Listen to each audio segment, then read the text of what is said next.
At 31, I finally reached a turning point with my misunderstanding husband. We had been married for 3 years, having initially met as colleagues before tying the knot. When we got married, I left my job, which was a common practice in our countryside community. Although the tradition felt restrictive, it was a significant factor in my decision to resign. My previous workplace was a small, somewhat insular company with a notably old-fashioned ethos reflecting its local roots.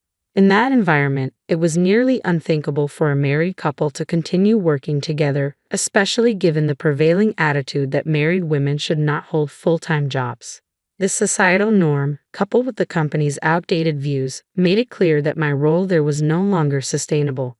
At my new job, I was treated like little more than an intern, while my husband remained in the same department as before.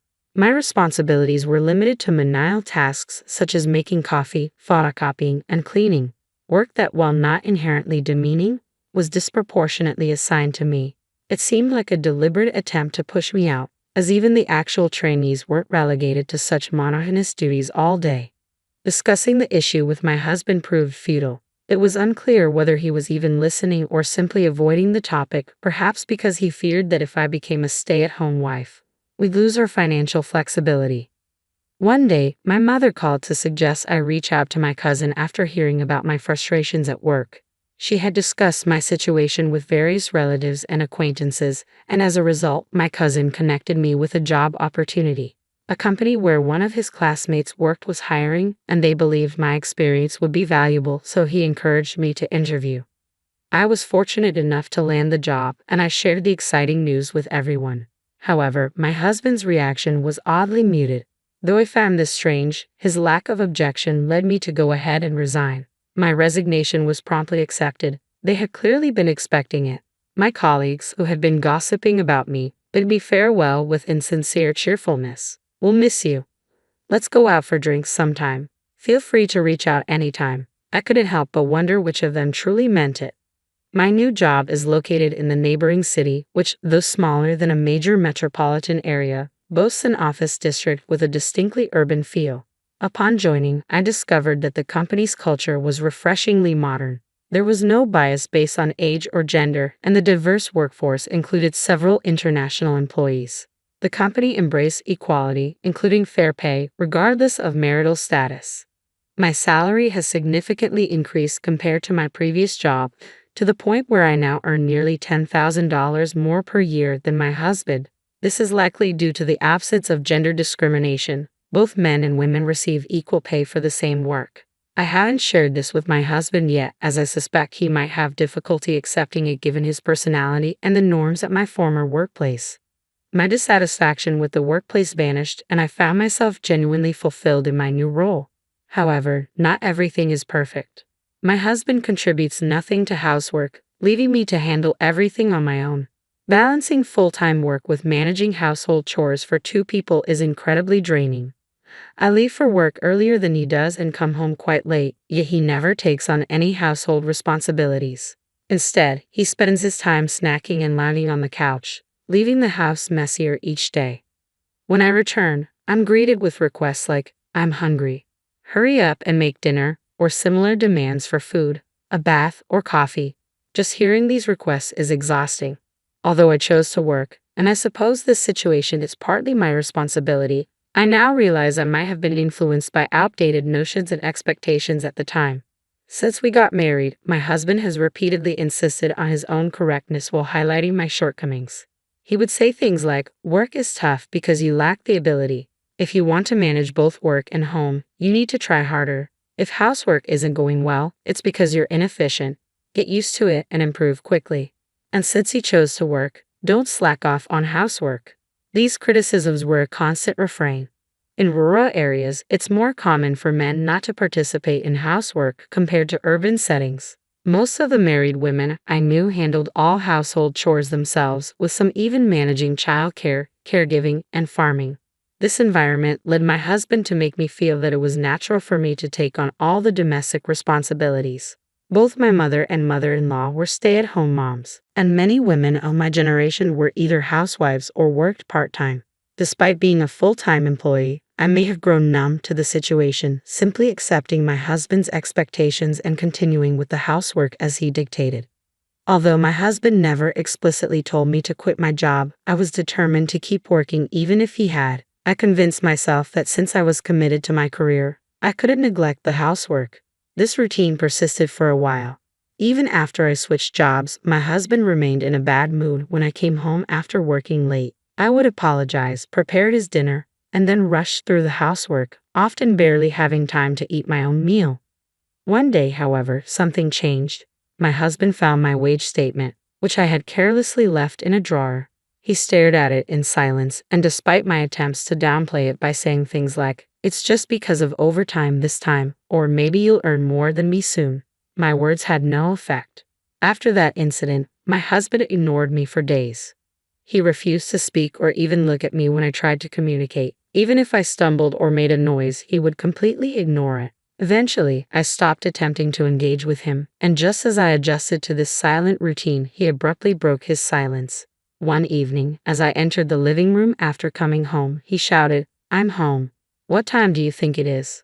At my current job, there's a core time everyone is expected to be present, but the exact hours for arriving and leaving aren't strictly enforced, leading to varying departure times. Despite my efforts to start early and explaining my situation to my boss, I sometimes got home after 9 p.m. I would prepare ready-made or frozen meals that only needed reheating, yet my husband insisted on waiting for me to serve him. "You shouldn't slack off on housework. The only reason you can keep working is because I allow it," he would yell at me while I hurriedly prepared dinner. His intimidation was palpable throughout the entire exchange. "You're just going to skip cleaning and laundry and go to bed, making excuses that it's too late. You're coming home late on purpose to slack off." Even when I got home late, I diligently took care of the quieter housework tasks. Despite my efforts, the results were far from perfect, and I often felt I deserved the scolding I received. I blamed myself, accepting the criticism as warranted. "Monica, are you listening? Don't get too full of yourself just because you're working," he would say. "I'm sorry. I didn't mean it that way. I'm grateful for the opportunity to work. I'll try not to take it for granted." I genuinely believed this at the time. Perhaps I was led to believe it. To manage my workload, I took on extra weekend shifts to cut down on weekday overtime. I vacuumed and did laundry daily, trying my hardest to keep up with the household chores. A few months later, I had an epiphany. Why am I struggling so much on my own? The realization came after seeing a colleague's lunchbox. Her husband was responsible for cooking at their house and even prepared her lunch. I was taken aback, but my other colleagues seemed unfazed. They expressed envy but also remarked how normal it was to share household responsibilities when both partners worked. I couldn't bring myself to share my situation, as none of them appeared to be handling all the housework alone. When I casually asked relatives and friends about their household arrangements, I was astonished to find that none of their husbands did as little as mine. This realization led me to stop handling his share of the housework. I no longer cleaned his room or did his laundry, and I only prepared and heated food for myself. His yelling didn't bother me. I felt a healthy adult should be able to take care of themselves. I left for work much earlier than he did and returned home quite late. Why should I be burdened with household chores long after he had gone to bed? It wasn't fair for me to do all the housework. Even if he ranted about housework being a woman's job or a wife's duty, I ignored him and focused on eating. "So now you think you're something special just because you're earning a bit more money?" he exclaimed before storming out of the house. As I watched him leave, my heart felt cold. His focus on money and the insults he hurled at me made me realize that all my care and effort had been in vain. I couldn't endure it any longer. The next day, he stopped coming home. I assumed he would reach out if there was an issue, so I left the situation alone, only to find out he had moved back in with his parents. Whenever he returned to collect his things, we would have brief and tense discussions. Each time, he resorted to abuse and even shoved me a few times. It was supposed to be a final chance for us, but it felt futile. I was willing to consider rebuilding our relationship if he showed any willingness to compromise, but his actions made it clear that was impossible. Having made my decision, I began the process of filing for divorce. First, I casually brought it up with my mother during one of our regular conversations. She was very supportive, telling me that I had been patient enough and that the decision was long overdue. Next, I reached out to my mother-in-law on a weekend when my husband wasn't around. Although we didn't see each other often, she had always been kind and caring. She was initially surprised by my decision to consider divorce but assured me she would support me. After these discussions, I visited a lawyer to start the formal process. I presented evidence of my husband's behavior, including a timeline of events, my personal diary, photos of bruises from when he had shoved me, and recordings of his verbal abuse. The lawyer noted that while it was a borderline case for domestic violence liability, the evidence was substantial and worth pursuing. I decided to forgo dividing our assets in exchange for not asking for alimony. I rented a room near my workplace and began packing my things. On moving day, I confronted my husband to settle our affairs. He had been buying meals from the supermarket and coming home daily as he didn't want to inconvenience his parents. When I told him we needed to talk, he gave me the usual silent treatment. I wasn't deterred and said what I needed to. "We're getting a divorce. I'm moving out now.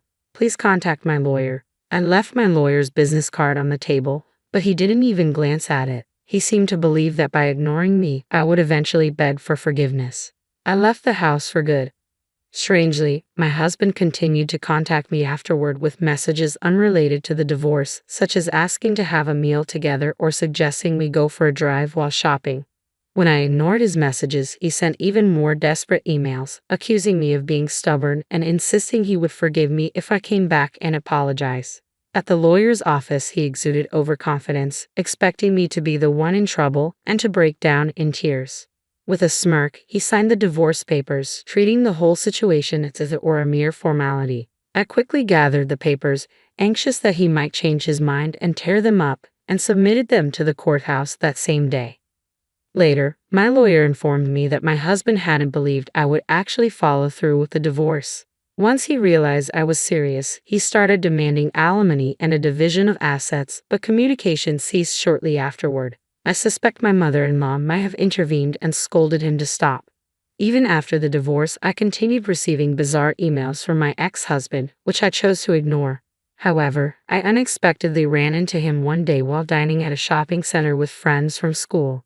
He was there with his colleagues who were former colleagues of mine, so I knew them all. The encounter was awkward for everyone. They managed to steer him away from our table. My friends, who had only met my ex-husband once at our wedding, found his presence unsettling. "That's my recently separated ex-husband. He's been following me around, and it's causing me distress," I explained to them. When I mentioned this to my friends, they approached his table and, as they walked by, they said, "He's a stalker." "That's terrible. So creepy." My ex-husband, who was already uncomfortable around women, quickly retreated from the scene. After that encounter, the delusional emails from him ceased, and I've been enjoying my peaceful life on my own. I should have left the night he split my lip for asking about the phone bill.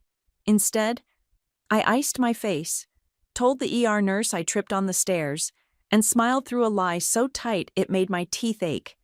That was 4 years ago. Since then, I've learned how to lie better, how to smile better, how to survive better. My name is Marissa. I'm 29 years old, married to a man who kisses my cheek in public and bruises my ribs in private. I work in HR at a mid-sized company where I'm known for being quiet, reliable, and always bringing cupcakes on birthdays. No one knows I've been hiding $50,000 in a savings account for the past 2 years. No one knows I was going to leave today. I took the day off, told Jarrett I had a dentist appointment. He grunted from the couch, eyes glued to ESPN. I packed a suitcase while he was in the shower, shoving in only what mattered: documents, clothes, my grandmother's locket. I didn't cry. Not even a little. It was 10:42 a.m. when I walked into the bank. I wore a hoodie and sunglasses, like I was doing something wrong. My hands were sweating.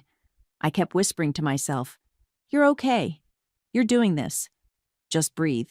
Ivan, the bank manager, smiled when he saw me. "Morning, Marissa. How can I help you?" "I need to make a withdrawal," I said, voice steady. "From the savings account ending in 1432. He typed something, paused, then frowned. "There's nothing in that account." I blinked. "What?" "It was emptied last week. Full balance transferred to a joint account ending in U098. "That's not possible," I said. My voice cracked. "I didn't authorize anything. that account's under my name." He looked uncomfortable. "It's co-signed. Your parents are listed on the account." My stomach dropped. "Can you print the transaction record?" He hesitated. "I can't give you a copy right now, but I can show you the screen." A list of numbers and dates appeared. The transfer was made 3 days ago. 50,000. Gone in one click. Recipient: Tinsley Wedding Fund. I couldn't breathe. I stepped outside, sat hard on the curb, and called my mother. She answered on the second ring, voice bright and sugar-sweet. "Hi, honey." "You took the money," I said. A pause. Then a sigh. "Oh, that?" "Yes. We transferred it. Don't be dramatic." "You what?" I stood up, heart pounding. "Marissa, your sister's wedding is in 2 months. She needed help. You're married. You'll figure it out." That money was mine. I was leaving. I stopped myself. "You're not leaving anyone," she snapped. "Marriage is hard. You don't just run away. You work through it. You stole from me. We did what was best for the family. You're being selfish." I hung up before I screamed. My hands were shaking so hard I dropped my phone. People walked past me like I was invisible. Maybe I was. I didn't go home. I couldn't. I called Jade instead. "Where are you?" she asked, voice sharp with concern. "Outside the bank. They took everything. My parents. They drained it for Tinsley's wedding." Jesus Christ. Okay. Come to the motel off 7th. I'm getting you a room. Don't go home." I nodded even though she couldn't see me. "I can't believe they did this." "You can. You just didn't want to." The motel smelled like cigarettes and bleach. Jade handed me a key and a warm coffee. "You're safe here. For now." I sat on the edge of the bed, staring at the ugly floral comforter. They really think I'm just gonna let this go. "Do you have proof?" she asked. Ivan said he'd look into it. But the account was co-signed. I thought it made it safer. "Safer for who?" she said. "You trusted people who never protected you." I looked at her. "What do I do?" She pulled out her laptop. "First, we document everything. Then we talk options. This isn't just betrayal. It might be fraud." I laughed, bitter and hollow. "My sister's wedding is being paid for with my escape fund." Jade opened her phone. "You want to see something disgusting?" She pulled up Tinsley's Instagram. There she was, all teeth and champagne, posing in front of a vineyard with the caption, "Dream venue paid in full. How a blessed fairy tale wedding." I stared at the screen. My throat burned. "She knew," I whispered. "She knew where the money came from." "She doesn't care," Jade said. "She never had to." I nodded slowly. Something cold and sharp settled in my chest. It wasn't sadness anymore. It was something else. Something heavier. Cleaner. "I'm not just leaving Jarrett," I said, more to myself than to Jade. "I'm burning this whole thing down." She looked at me. "You sure?" I met her eyes. "They stole my freedom. I'm taking back everything else." My phone buzzed. A text from Ivan. "Hey, can you come back tomorrow? Something's off with the way the withdrawal was authorized. Privately, please." I showed it to Jade. She raised an eyebrow. "Looks like we've got our first crack." I leaned back against the headboard, heart still racing, but steadier now. The worst had already happened. What came next was mine to write. And I wasn't going to write a happy ending for them. The motel room was cold, even with the heater humming low. I sat cross-legged on the bed, scrolling through Tinsley's Instagram like it was a crime scene. "Look at this," I said, holding the phone out to Jade. Tinsley was in a white silk robe, surrounded by bridesmaids, holding up a gold-foiled invitation. The caption read, "Custom invites just arrived. Only the best for this once-in-a-lifetime love story." Jade squinted. "That's embossed. Those things are like $8 a card." I tossed the phone on the bed. "She's flaunting it. Like it's hers." "She probably thinks it is." Jade said, pulling a folder from her bag. You've been the family doormat for how long? I didn't answer. She already knew. Jade opened her laptop. I've been looking into the transaction. If your parents forged your signature or authorized the transfer without your consent, it could count as fraud. But the account was co-signed, I said. Still doesn't give them the right to empty it without your knowledge, especially if the funds were earmarked for something else. I rubbed my temples. I just wanted out. That's all. Not a war. Well, you've got one now. My phone buzzed. Another post. Tinsley again, this time posing in front of a boutique. Caption: dress fitting today. Can't wait to be Mrs. Knight. Jade leaned over. She's tagging the designer. That's a 5-figure dress.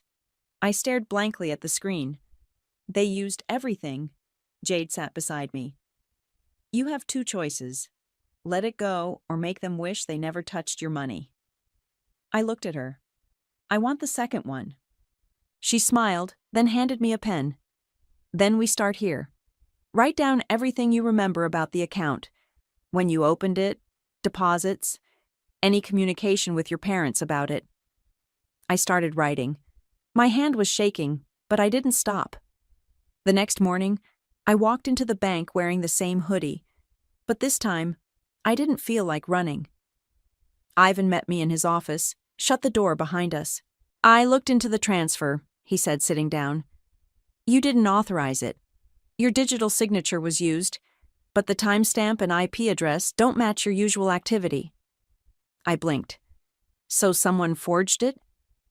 Looks that way. And the transfer went into a newly created joint account with your sister and your mother. That's not standard, especially not without your consent. I swallowed hard. Can I get a copy of the withdrawal record? I can get you a printout, but I'd recommend talking to someone legal. This could get messy. Messy's fine, I said. I've been living in messy. He nodded and slid a paper across the desk. Here's the transaction, and I flagged the account for suspicious activity. If anything else moves, you'll know. I left the bank gripping the paper like it was a weapon. In the parking lot, I called Jade. They forged my signature, I said. It's official. Good, she said. Now we build a case. That night, I sat on the motel bed with my laptop open. Jade was on the other end of a Zoom call, walking me through what to document. Keep screenshots of everything, she said. Emails, texts, even social media posts. Anything that shows they knew what they were doing. I pulled up an old text from my mom. Just make sure you're not doing anything reckless with that money, honey. You're still married. I read it out loud. Jade raised an eyebrow. That's foreshadowing if I've ever seen it. Then I got an idea. I opened Tinsley's Facebook messages. We hadn't talked in months, but I remembered one thing she said when she got engaged. You're so lucky you don't have to pay for your wedding. Mom and Dad are covering everything. I'd brushed it off back then. Now it felt like a confession. I screenshotted it and sent it to Jade. Perfect, she said. Keep digging. Just then, my phone rang. Mom. I hit record before answering. Hi, Mom. You need to stop this nonsense, she said. Her voice was tight, clipped. You're making a scene over some wedding money. It wasn't yours to take. You're being dramatic. Family doesn't sue family. I haven't sued anyone, I said calmly. Yet, she scoffed. You're going to regret this. You think strangers care about you more than your own blood? I think strangers haven't stolen from me. She hung up. I played the recording back for Jade. That's gold, she said. She just admitted to the theft and tried to manipulate you into silence. I sat back, staring at the ceiling. They really think I'm going to crawl back. Jade smiled darkly. Let them think that. The higher they climb, the harder they fall. I looked at the screenshot of Tinsley's dress fitting again. She was glowing, radiant, oblivious. Let her have her fairy tale. I was writing the ending, and this time, I wasn't the one getting left behind. I walked into the bank the next morning with a fresh printout of the forged transaction in my purse and a pit of fire in my stomach. Ivan met me in the lobby, eyes serious. "Let's go to my office." He closed the door behind us, then pulled up a screen. I had IT trace the login that approved the transfer. It came from a device not previously associated with your account. "Where?" I asked. He hesitated. "Your parents' home address." I stared at him. "So they didn't even try to hide it. They used your saved credentials to authorize it. But the IP and device ID don't match your usual logins. It's enough to raise flags." "Can I get that in writing?" "I'll draft a statement," he said. "But you'll need a lawyer if you plan to press charges." I nodded. "I already have someone helping me." Back at the motel, Jade was waiting with 2 coffees and a folder full of printed screenshots. "I pulled the metadata from your sister's Facebook photos," she said, flipping open the folder. "Check this out." One image caught my eye. Tinsley holding up a champagne flute, grinning, with a paper sticking out of her purse. Jade zoomed in. "Enhance that." "I already did." She pulled up the magnified section. It was a receipt. The same amount as the transfer. Same date. Same bank. "She's carrying around the evidence like a trophy," I said. Jade smirked. "And now we've got it." I sat down, flipping through the rest of the folder. "What about Jarrett?" She sighed. "We'll get there. But this is your focus right now. You've got enough to open a fraud case." I pulled out my phone and opened my texts. There was one from Tinsley, sent weeks ago, before I knew anything was missing. "Can you believe Mom and Dad are covering the whole venue? I'm so lucky." I showed it to Jade. She knew. She just didn't care. She was raised not to. I nodded slowly. "I'm not letting this go." Later that night, I called my mom again. I hit record before she picked up. "What now?" she said, already annoyed. "I just wanted to let you know I've spoken to the bank." Silence. "They confirmed the signature was forged, and the login came from your house." "You're being ridiculous." "No, I'm being thorough. You're going to destroy this family over some money?" "You already did." She laughed, bitter and sharp. "You think the world is going to take your side? You're married to a man who provides for you. You have a roof over your head." "He hits me." Silence again. "You think I didn't notice the bruises?" I asked. "You looked the other way." "I thought you were clumsy." "No, you just didn't care." She hung up. I stared at the screen, heart pounding. Then I saved the recording. The next morning, Jade and I sat in the back of a coffee shop with a lawyer friend of hers. He wore a wrinkled suit and had a voice like gravel. "You've got enough to file a civil suit," he said. "Possibly criminal, depending on how the DA feels. Forgery, unauthorized access, misappropriation of funds." "What about my husband?" I asked. "Separate case. But if you've got proof of abuse, we can file for a restraining order.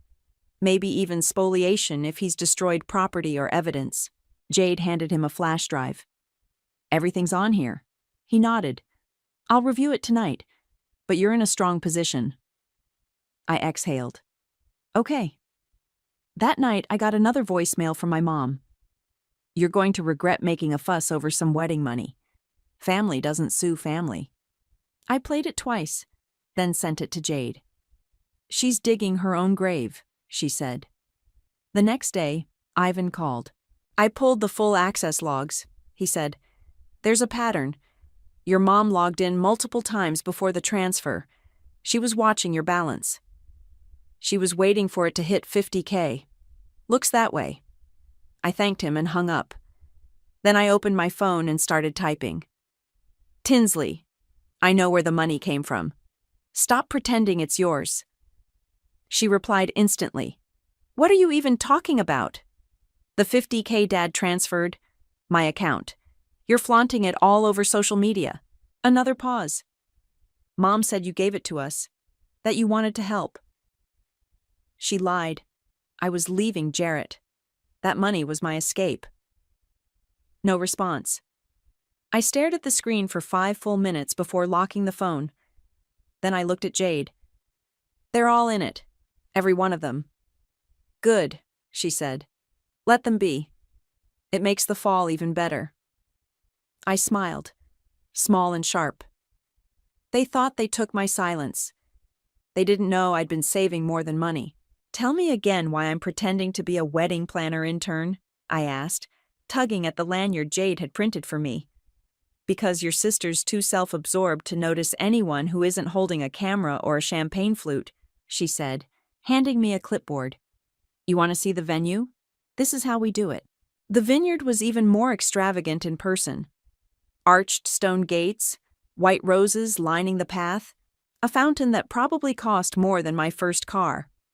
I walked in behind a real planner, nodding politely, clipboard in hand like I belonged. Tinsley was already there, spinning in front of a mirror in a tight white dress. Her laugh bounced off the walls like nails on glass. "Oh my God, it's perfect," she squealed. "Leighton's gonna lose his mind." I stayed in the back, snapping photos of the space, pretending to check off items on a fake checklist.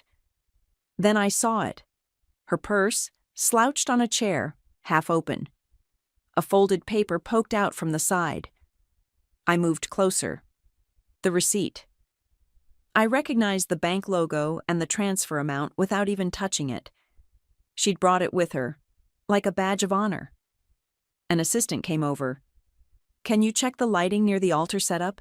"Sure," I said, stepping away, but not before snapping a photo of the purse and zooming in on the receipt. Back in the car, I showed Jade. "She's literally carrying evidence of the theft," I said. "She's not just flaunting it, she's bragging." Jade grinned. "We're almost there." Later that night, I pulled up Leighton's name in a public records database. Jade had given me access through her friend. "Check this out," I said, pointing to a list of liens and collections. Leighton owed over $80,000 in gambling debt. Multiple creditors. One had already filed a lawsuit. Jade leaned over. "And yet he's booking private chefs and custom tuxes like he's royalty." I clicked through his Instagram. Photos of luxury watches, poker tables, a new car. All posted within the last month. "Where's that money coming from?" I asked. "Not from him," Jade said. "You think your parents know?" I shook my head. "They only see what they want to." We drafted an anonymous tip and sent it to one of the creditors, attaching screenshots of Leighton's recent purchases and the wedding registry full of high-ticket items. "Let's see how long that little empire holds," Jade said. The next morning, Ivan called. "You can now legally freeze the joint account that funded the wedding," he said. "Want me to?" I didn't hesitate. "Do it." He paused. "You sure? This will trigger a notification." "Good," I said. "Let them feel it." Within hours, the fallout began. First, the venue called to confirm a bounced payment. Then the florist. Then the photographer. Each one left voicemails with increasing panic. By afternoon, Tinsley's Instagram was full of cryptic posts. People are so fake. You give, and they still try to ruin you. Some people can't stand to see you happy. That's their problem, not mine. Jade laughed. "She's spiraling." That night, I got a knock on my motel door. I looked through the peephole and froze. Jarrett. I backed away, heart racing. He knocked again, harder. "Marissa, open the door." I didn't move. "I know you're in there. You think you can leave and blow up the whole damn family? You think people aren't talking?" I stayed silent. "You're going to come home. We're going to fix this. You don't get to walk away." My phone was already in my hand. I hit record. "You're my wife," he growled. "You don't get to ruin everyone else's life, too." I waited until I heard footsteps retreat. Then I called Jade. He found me. "I'm calling the police," she said. "We're filing a report. Tonight." 2 hours later, I sat in a small station office, showing the officer photos of bruises, texts, and the voicemail I'd just recorded. He nodded slowly. "We'll file a restraining order. And if he shows up again, he's going in." I signed the paperwork with shaking hands.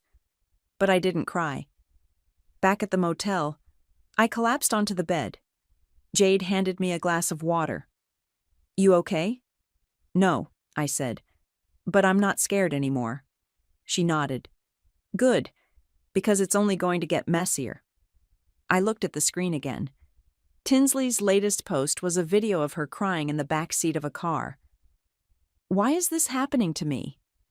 I almost felt sorry for her. Almost. But then I remembered the receipt in her purse. The smile on her face when she twirled in that dress. They thought I was gone. Powerless. Alone. They forgot the quiet ones are the ones you should be most afraid of. The first vendor to pull out was the photographer. "Hi, this is Dana from Golden Lens," her voicemail said. "We're canceling our services due to non-payment. Please settle the outstanding balance to rebook." Then the florist. Then the caterer. By noon, the vineyard called. "We've received notice that the payment account has been frozen. We'll need full balance by Friday, or the date will be released." I sat in the motel room, listening to each message with Jade beside me, her face unreadable. "Feels like justice," she finally said. I nodded. "Feels like the start." We sent another anonymous tip, this time to the charity board my mom chaired. We included screenshots of the fraudulent bank activity, the forged signature, and the fact that she used stolen money to fund a luxury wedding. "Think they'll care?" I asked. "They care about appearances," Jade said. "Let's see how they like this one." An hour later, my dad showed up at the motel. I opened the door just enough to see his face. He looked tired. Older. Like the weight of everything was finally cracking through his carefully polished exterior. "Can we talk?" he asked. Jade stood behind me, arms crossed. "She's not alone." He glanced at her, then back at me. "I'm not here to fight. I want this to stop." I stepped outside, pulling the door shut behind me. "You stole from me. I didn't know she was going to take all of it, but you knew she took something, and you let it happen." He rubbed his face. "Look, I brought something." He reached into his coat pocket and pulled out an envelope. 10,000. It's all I could get without your mother noticing." I didn't take it. "That's not even a quarter of what you owe me. It's a start." "No," I said. "It's a bribe." He looked hurt. "Marissa, please. You're tearing this family apart." "No," I said again. "You did." I turned and walked back inside.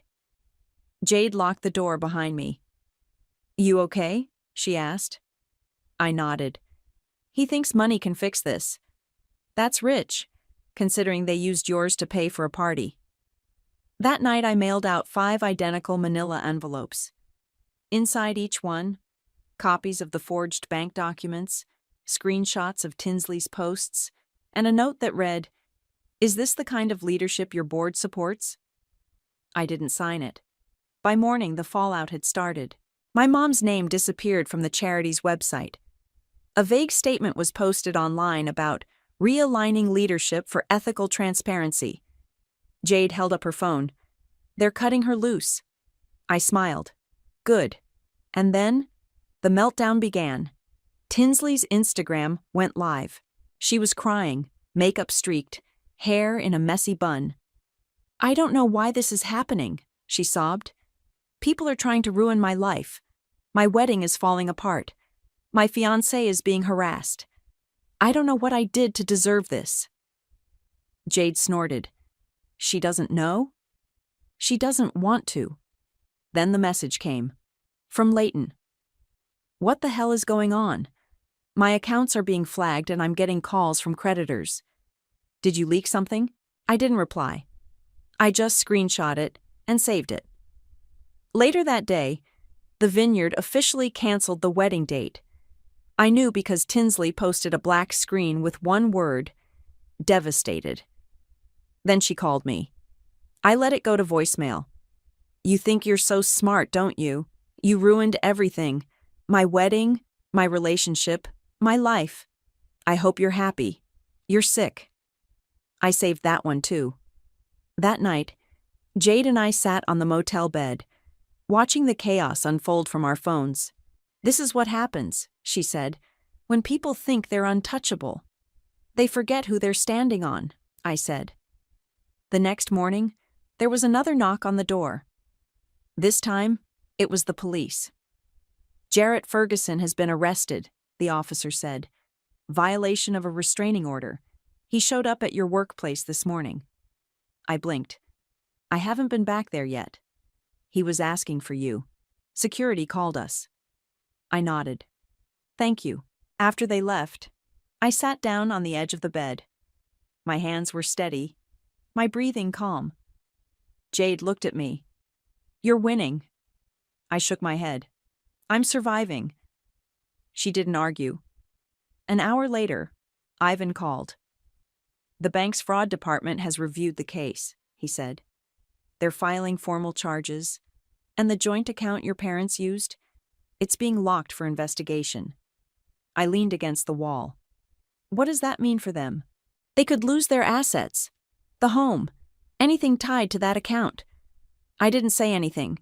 He paused. You okay? I will be. That night, I got one last message from Tinsley. You destroyed everything. I hope it was worth it. I stared at it for a long time. Then I typed back. You cut my wings. I just learned how to fly without them. Jarrett's mugshot was the first thing I saw when I opened my phone.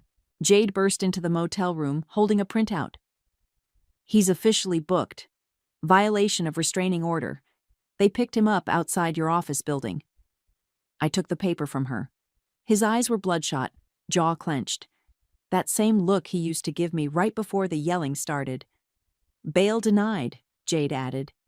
Judge saw the report, the bruises, the voicemails. He's not walking out this time. I sat down slowly. I didn't think it would actually happen. She handed me a cup of coffee. You did the work. You kept the records. You stood up. I looked at her. What now? She smiled. Now we go for the rest. That afternoon, we filed the civil suit against my parents. Forgery, fraud, unauthorized access to funds. The court clerk didn't blink when she stamped the papers, just handed me a copy and said, You'll get a notice for the hearing. I walked out of the courthouse feeling lighter than I had in years. 2 days later, the news hit our community paper. Not front page, but close enough. Local couple faces. Allegations of financial misconduct in family dispute. Beneath it, a photo of my parents at a charity gala, smiling like they hadn't just wrecked their daughter's life. Jade tossed the paper on the bed. They're done. I picked it up. Not yet. The next day, I got a message from someone I hadn't heard from in years, Leighton's ex-girlfriend. We'd met once at a party, years ago. Hey, I heard what's going on. You should know Leighton's been using fake financial statements to get credit. He owes a lot more than people think. I have screenshots if you want them. I replied instantly. Yes, please send everything. She did. Bank statements, texts, even a photo of a bounced check from a luxury rental service. I forwarded it all to one of his biggest creditors. By the end of the week, Leighton had backed out of the wedding entirely. Tinsley posted a black and white photo of herself holding her veil in her lap, captioned, Sometimes love isn't enough. Jade rolled her eyes. She's acting like she just got ghosted, not like her fiancé bailed under a mountain of debt. She's still trying to be the victim, I said. She's got no one left to play the part for. Then came the lien. Ivan called me personally. The fraud department moved fast, he said. The home your parents own was tied to the same account used for the wedding expenses. Since the funds are under investigation, the bank has placed a lien on the property. They're going to lose the house? Unless they can pay back the full amount, which, judging by the account balance, they can't. I didn't say anything for a moment. Then, thank you, Ivan. You deserve peace, Marissa. I hope this gives you some. That night, I got a call from my mom. I let it go to voicemail. You've gone too far. You've embarrassed us. Your father can't show his face at work. Tinsley's devastated. You think you've won? You've ruined your family. You'll regret this. I saved it. Labeled it Final Threat. The next morning, I got a call from the restaurant hosting what was supposed to be the rehearsal dinner. "Hi, this is Megan from Olive and Vine," she said. "We had a card on file for the Rose Night party, but it was declined. We've tried contacting the family, but no response. Do you know if the event is still happening?" I smiled. "You might want to cancel that reservation." I hung up and looked at Jade. "You ready?" She nodded. "Let's go." We drove to the restaurant, parked across the street, and waited. They showed up right on time. My mom in a beige wrap dress, my dad trailing behind her, and Tinsley in a tight black cocktail dress, sunglasses on even though it was cloudy. They walked in, heads high. 5 minutes later, they walked out. Tinsley was yelling. My mom was on the phone, face red. My dad just stood there, hands in his pockets, defeated. We stayed in the car, watching from behind tinted windows. "You want to talk to them?" Jade asked. I shook my head. "Not yet, but I did send one last message. To Tinsley. The wedding's off. The house is under lien. Leighton's gone. And you still think I'm the villain?" Her reply came in seconds. "You think you're better than us? You're nothing. Just a bitter, jealous freak who couldn't keep her husband." I stared at the screen. Then I typed back, "I didn't want to keep him. I wanted to survive him." No response. Jade looked over. "You ready to walk away?" I nodded. "Almost." The next day, Ivan called. "The bank board approved a financial settlement for you," he said. "They're offering a full reimbursement plus damages. And the fraud case is moving to civil court." I closed my eyes. "Thank you." He paused. "You did this, Marissa. You saved yourself." I hung up and looked around the motel room. The same beige walls, the same humming heater. But I wasn't the same. I was free, and I wasn't done yet. The restaurant was nearly empty when I walked in. Just a few scattered tables, a bored hostess, and the sound of silverware clinking against plates. The rehearsal dinner that never was had been reduced to a sad little corner table with 3 people and no reservation. My mother looked up first. Her face froze. Tinsley turned slowly, eyes wide. "You." I kept walking until I stood at the edge of their table. No smile, no greeting, just a folder in my hand and a calm I didn't recognize in myself. "What are you doing here?" my mother asked, voice sharp. "I figured since you all gathered anyway, I'd stop by for a little family meeting." "We're not doing this here," she hissed. "Oh, we are," I said, placing the folder on the table. "Go ahead. Open it." My dad reached for it, hesitated, then opened the flap. His hands trembled as he pulled out the papers. Bank statements, screenshots, the forged digital signature, the email from the charity board, all of it. Tinsley leaned over to look, her mouth slightly open. "What is this?" "Proof," I said, "of everything." "I don't understand," she said. "Mom told me—" "Go ahead," I said, turning to her. "Say it." She looked at my mom. "You said she gave it to us, that she wanted to help." My mother's jaw clenched. "I said no such thing." "You did," Tinsley snapped. "You told me she was fine with it, that she didn't need it." "Don't twist my words," my mom said, her voice rising.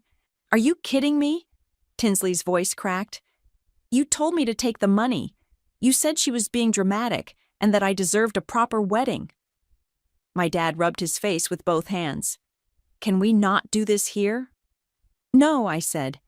"This is exactly where we do it." My mother stood. "You're a disgrace. You've humiliated this family. You've destroyed your sister's future." I tilted my head. You mean the wedding that never happened? The fiancé with a gambling addiction? The house under lien? That future? You'll regret this, she spat. I stepped closer. I already did. Every time I let you talk me into silence. Every time I stayed with a man who hit me because you said marriage was hard. Every time I made myself small so Tinsley could shine. My mother's face twisted. You're sick. No, I said. I'm finally sane. Tinsley stood now too, shaking her head. You ruined everything. You ruined it yourselves, I said. I just turned on the lights. The waiter approached, looking nervous. Sorry to interrupt, but the card on file was declined. We'll need another form of payment. My mother's face went pale. I'll call the bank. It's frozen, I said. Remember? Fraud investigation. She looked like she might scream. The waiter awkwardly stepped back. I'll give you a moment. I turned to leave. You think you're better than us? My mother called after me. No, I said over my shoulder. I'm just not like you. I walked out into the night, the door closing behind me like the final page of a book. Jade was waiting in the car across the street. How'd it go? She asked. They turned on each other. She smiled. Told you they would. I buckled in. Tinsley finally realized Mom lied to her. She lost it. Good. Let them eat each other alive. We drove in silence for a while before my phone buzzed. It was Ivan. The board approved your settlement, he said. It'll be wired to your new account by next week. And the fraud case? Moving to civil court. Your parents will be served within the month. I exhaled. Thank you. You earned it, he said. All of it. After the call, Jade looked over at me. So what now? I go home, I said. She raised an eyebrow. You don't have one. I will. We stopped at a gas station on the way back. While Jade filled up, I stood by the pump, staring up at the stars. I didn't cry. I didn't smile. I just breathed. When we got back to the motel, I opened my laptop and booked a one-way flight. New state. New name on the lease. New everything. Jade looked over my shoulder. You sure? I nodded. It's time. She hugged me. I'm proud of you. I'm proud of me too. And for the first time in years, I meant it. The house was small. One story, white siding, a porch swing that creaked when the wind hit just right. I stood in the driveway with a cardboard box in my arms, heart thudding, keys in my pocket. Need help with that? A voice called. I turned. The neighbor across the street, a woman maybe in her 50s, waved from her front yard. She wore gardening gloves and a bright pink sun hat. I'm good, thanks, I said. She smiled. Welcome to the neighborhood. I nodded and carried the box inside. The place smelled like fresh paint and pine cleaner. I'd furnished it with the basics. Thrift store couch, a mattress on the floor, a tiny kitchen table with mismatched chairs. But it was mine. Every inch of it. Paid for with the settlement. I set the box down and opened the blinds. Sunlight spilled in, warm and golden. Peaceful. My phone buzzed. It was Jade. You settled in yet? Just walked in. You deserve this. Proud of you. I typed back, couldn't have done it without you. She replied with a heart emoji and a picture of her dog in a sweater. I laughed. First time in a while, it didn't feel forced. Later that afternoon, I drove to a nearby park. There was a walking trail, quiet and shaded. I didn't bring headphones. I just walked, letting the sounds of birds and rustling leaves fill the silence. Halfway through the loop, I stopped at a bench. A man sat at the far end, reading a paperback. He looked up, gave a polite nod, then went back to his book. I sat down. After a few minutes, he glanced over. You new in town? Yeah, I said. Just moved in. Welcome, he said. It's quiet, but in a good way. That's what I was hoping for. He smiled. I'm Eli. Marissa. He nodded, then held up his book. You read? Used to. Start again, he said. It helps. We sat in silence after that. It wasn't awkward, just calm.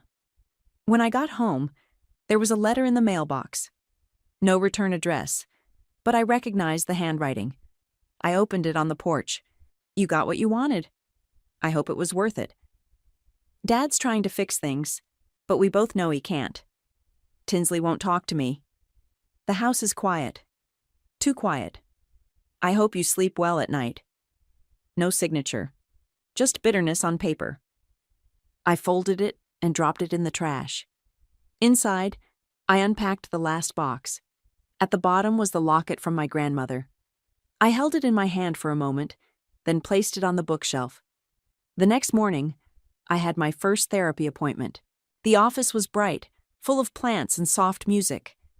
The therapist, a kind-eyed woman named Carla, offered me tea. So, she said, what brings you in today? I looked at her. I'm trying to figure out who I am now. She nodded. That's a good place to start. We talked for an hour.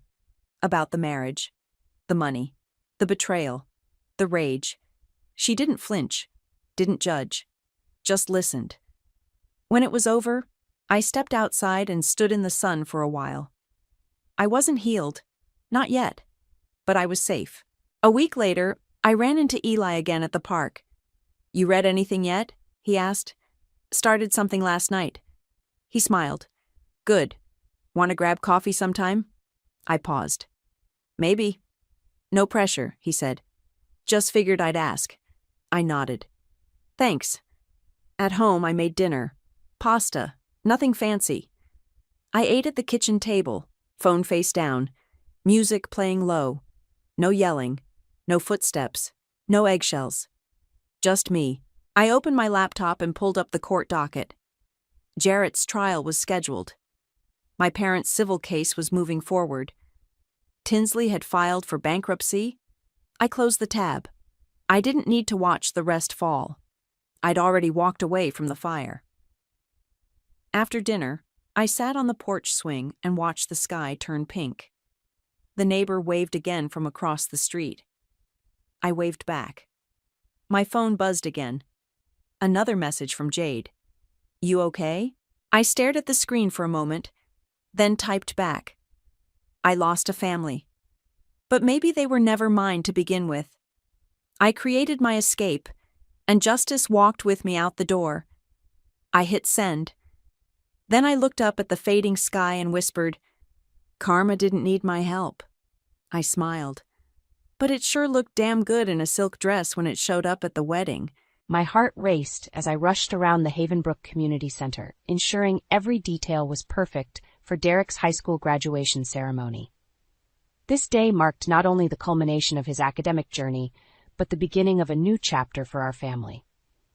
Glancing at my watch, I realized Roland should have arrived by now. He knew how important this milestone was for Derek and me. Just as worry started to settle in, my phone buzzed with an incoming call. Roland, hey babe, listened, I'm so sorry, but I can't make it to Derek's graduation. Roland's voice crackled through the line. An emergency came up at work, and I need to handle it. You know how it is. My heart sank.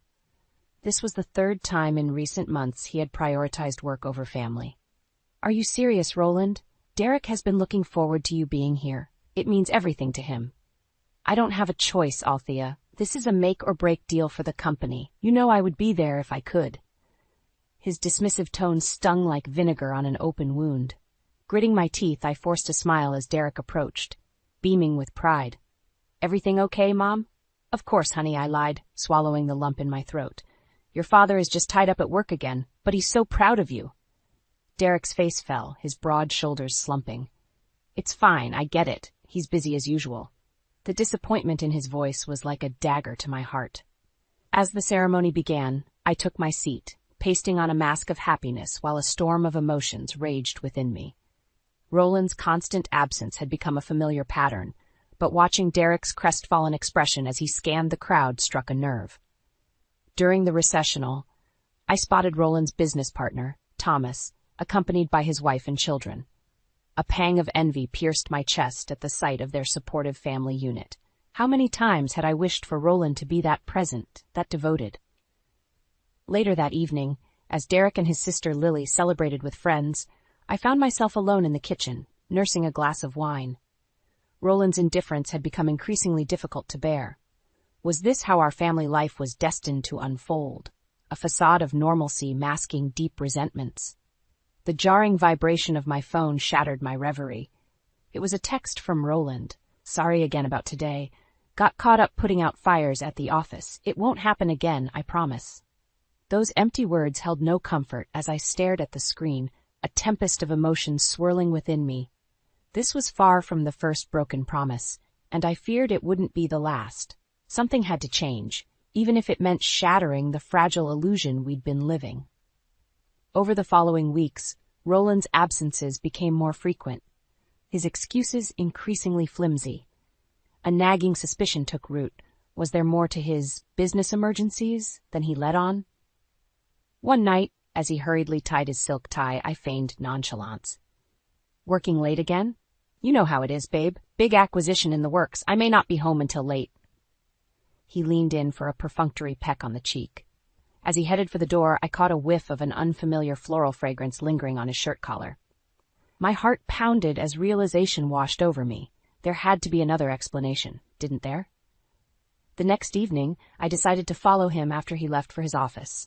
I tailed his sleek sports car through the winding streets until he pulled into the parking garage of an upscale high-rise.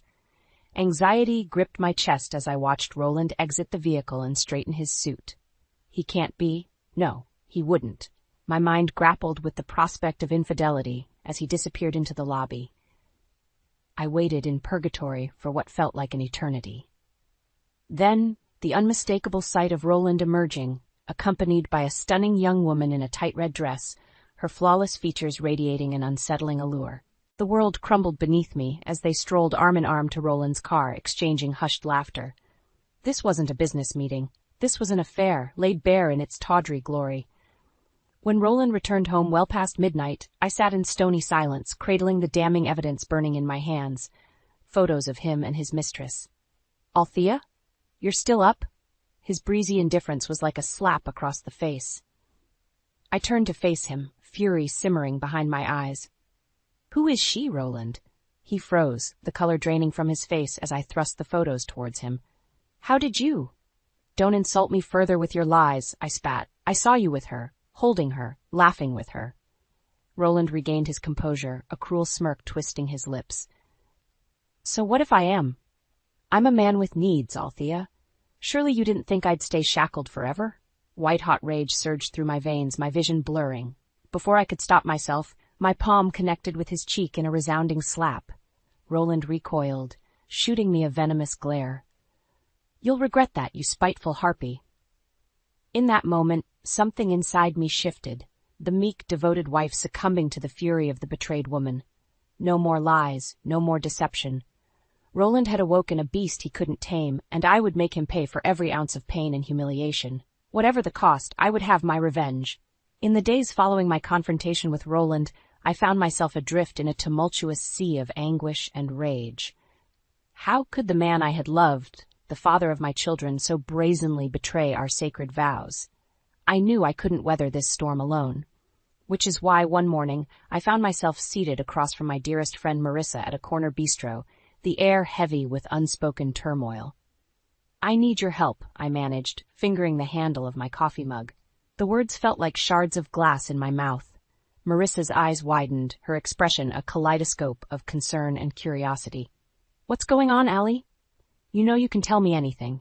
Drawing a steadying breath, I recounted the sordid tale of Roland's infidelity, each treacherous detail lacerating my heart anew. Marissa's face contorted with disbelief and fury. That low-life bastard, she hissed, slamming her palm on the table. After everything you've sacrificed for him and those kids? I shook my head, my jaw set with grim determination. I can't just walk away, Riss. He has to pay for what he's done. To me. To our family. Understanding flickered in Marissa's eyes as the gravity of my vendetta took shape. You're sure about this? Because once we go down that road, I've never been more sure of anything, I stated with conviction. Roland shattered the life we built through his selfish actions. Now it's time I return that disgrace tenfold upon him. A sly grin crept across Marissa's face. Well then, we'd better get to work. I have a few ideas that'll make that philandering snake wish he never looked at another woman. And just like that, the gears of my machinations began turning. Over the ensuing weeks, Marissa and I meticulously assembled the architecture of my revenge, a scheme to decimate Roland's wealth, reputation, and the very facade of propriety he had hidden behind. We combed through financial records, collected incriminating evidence, and identified key power players in Roland's professional circle whose influence could aid our cause. No depth was too deep, no measure too extreme to repay the anguish Roland had inflicted. One humid evening, Marissa and I convened in her sunroom, papers and documentation strewn across the table like a Byzantine roadmap to Roland's undoing. "Are you sure you want to go this far?" Marissa asked, lips pursed with the weight of our plans. "Once it's done, there's no going back." I felt Roland's betrayal like a shard of ice in my heart, his depraved indifference fueling an inextinguishable flame of retribution. Nodding firmly, I stated, "He made his choices. Now he can live with the consequences." The die was cast. Roland's downfall was inevitable, a reckoning years in the making, and I would be the angelic force to usher in his demise. With the intricate plans solidifying, it was time to set the wheels in motion. I arranged to meet Roland at a downtown cafe, letting him believe it was an attempt at reconciliation. His arrogance would be his undoing. Roland sauntered in, his expression a blend of bravado and disdain. Well, to what do I owe this pleasure?" He slid into the booth across from me. "Please don't tell me you're still upset over that little indiscretion of mine." I fought to steady my breathing, to keep my rage measured. "This is no mere indiscretion, Roland. Your selfish actions have shattered the sacred trust between us." He scoffed, leaning back with a patronizing smirk. "You act as if I committed a crime. It was just a fling to satisfy certain needs you've been neglecting lately." White-hot fury licked at my edges, but I remained outwardly composed, the eye of the storm. "Is that what you tell yourself? That your depravity is justified because I couldn't satiate your endless appetites?" Roland's smugness faltered, realization creeping into his features. I was not here to plead for his repentance, but to execute a reckoning. Retrieving a manila envelope, I slid it across the table towards him. "In case you need a reminder of the depths of your unfaithfulness." His eyes went wide as he surveyed the contents, incriminating photos, video stills, bank records detailing funds siphoned into offshore accounts for his mistress. The evidence was irrefutable, his misdeeds laid bare in treacherous detail. "Where did you get these?" Roland's voice was tinged with panic, the first fissures in his well-constructed facade. "Did you truly believe your lies and schemes would go undiscovered forever?" I leaned forward, my gaze boring into him. "You forfeited the right to hide behind deceit the moment you betrayed our family." His nostrils flared, jaw clenched in impotent rage. "So what's your endgame here, Althea?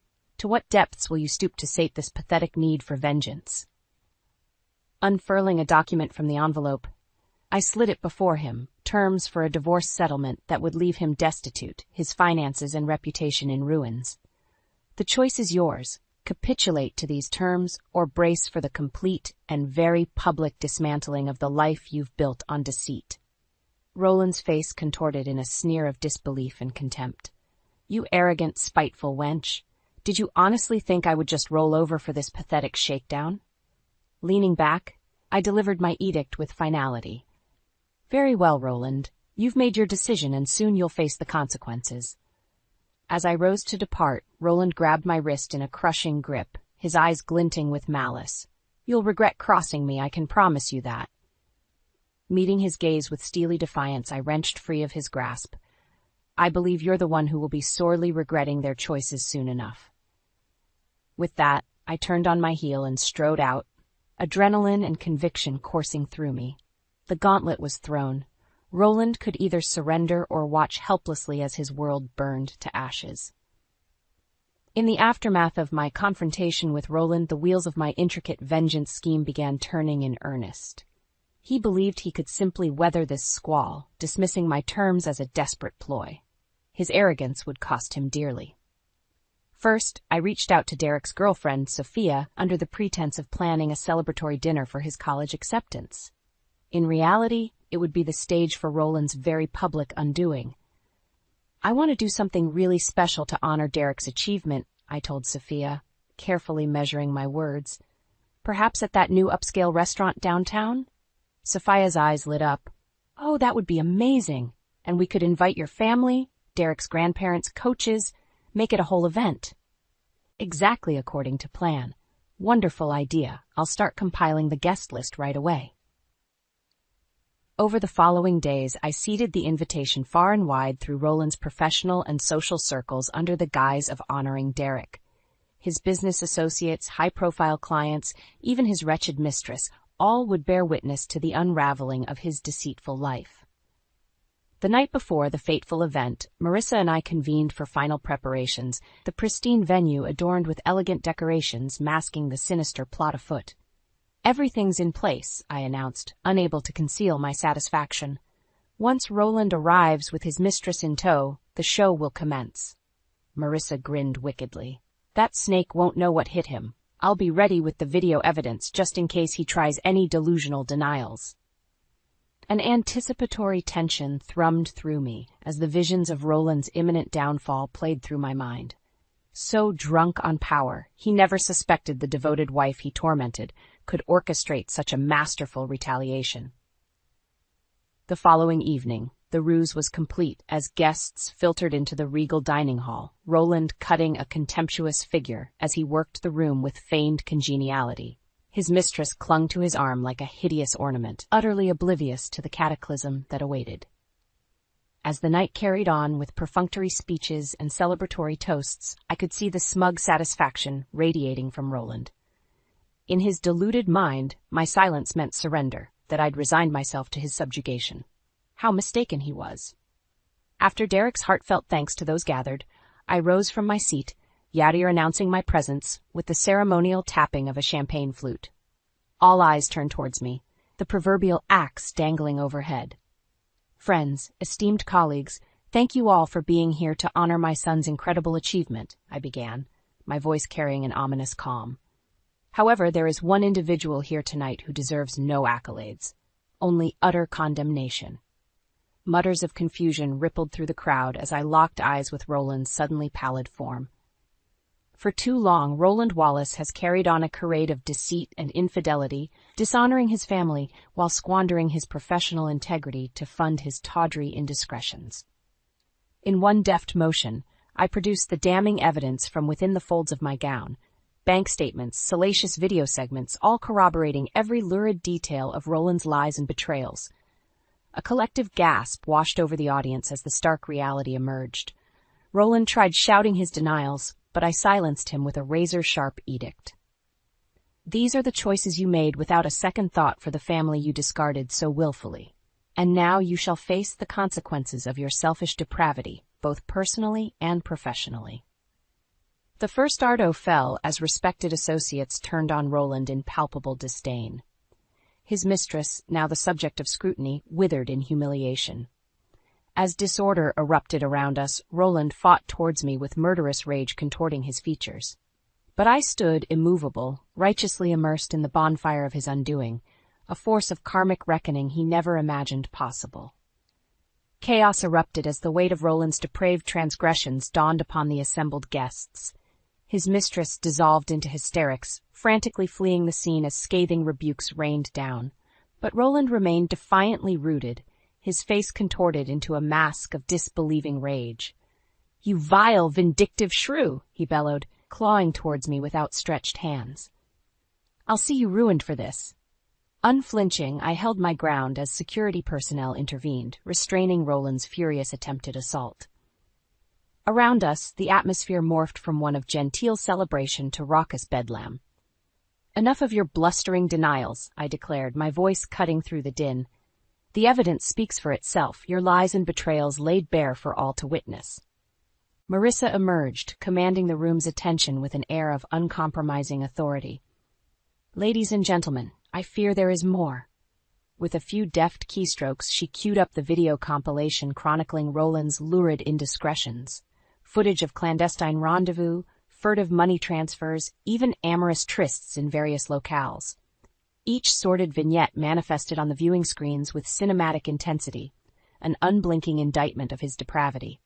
A chorus of gasps and muttered expletives washed over the crowd as the graphic nature of Roland's unfaithfulness unfolded in high-definition debauchery.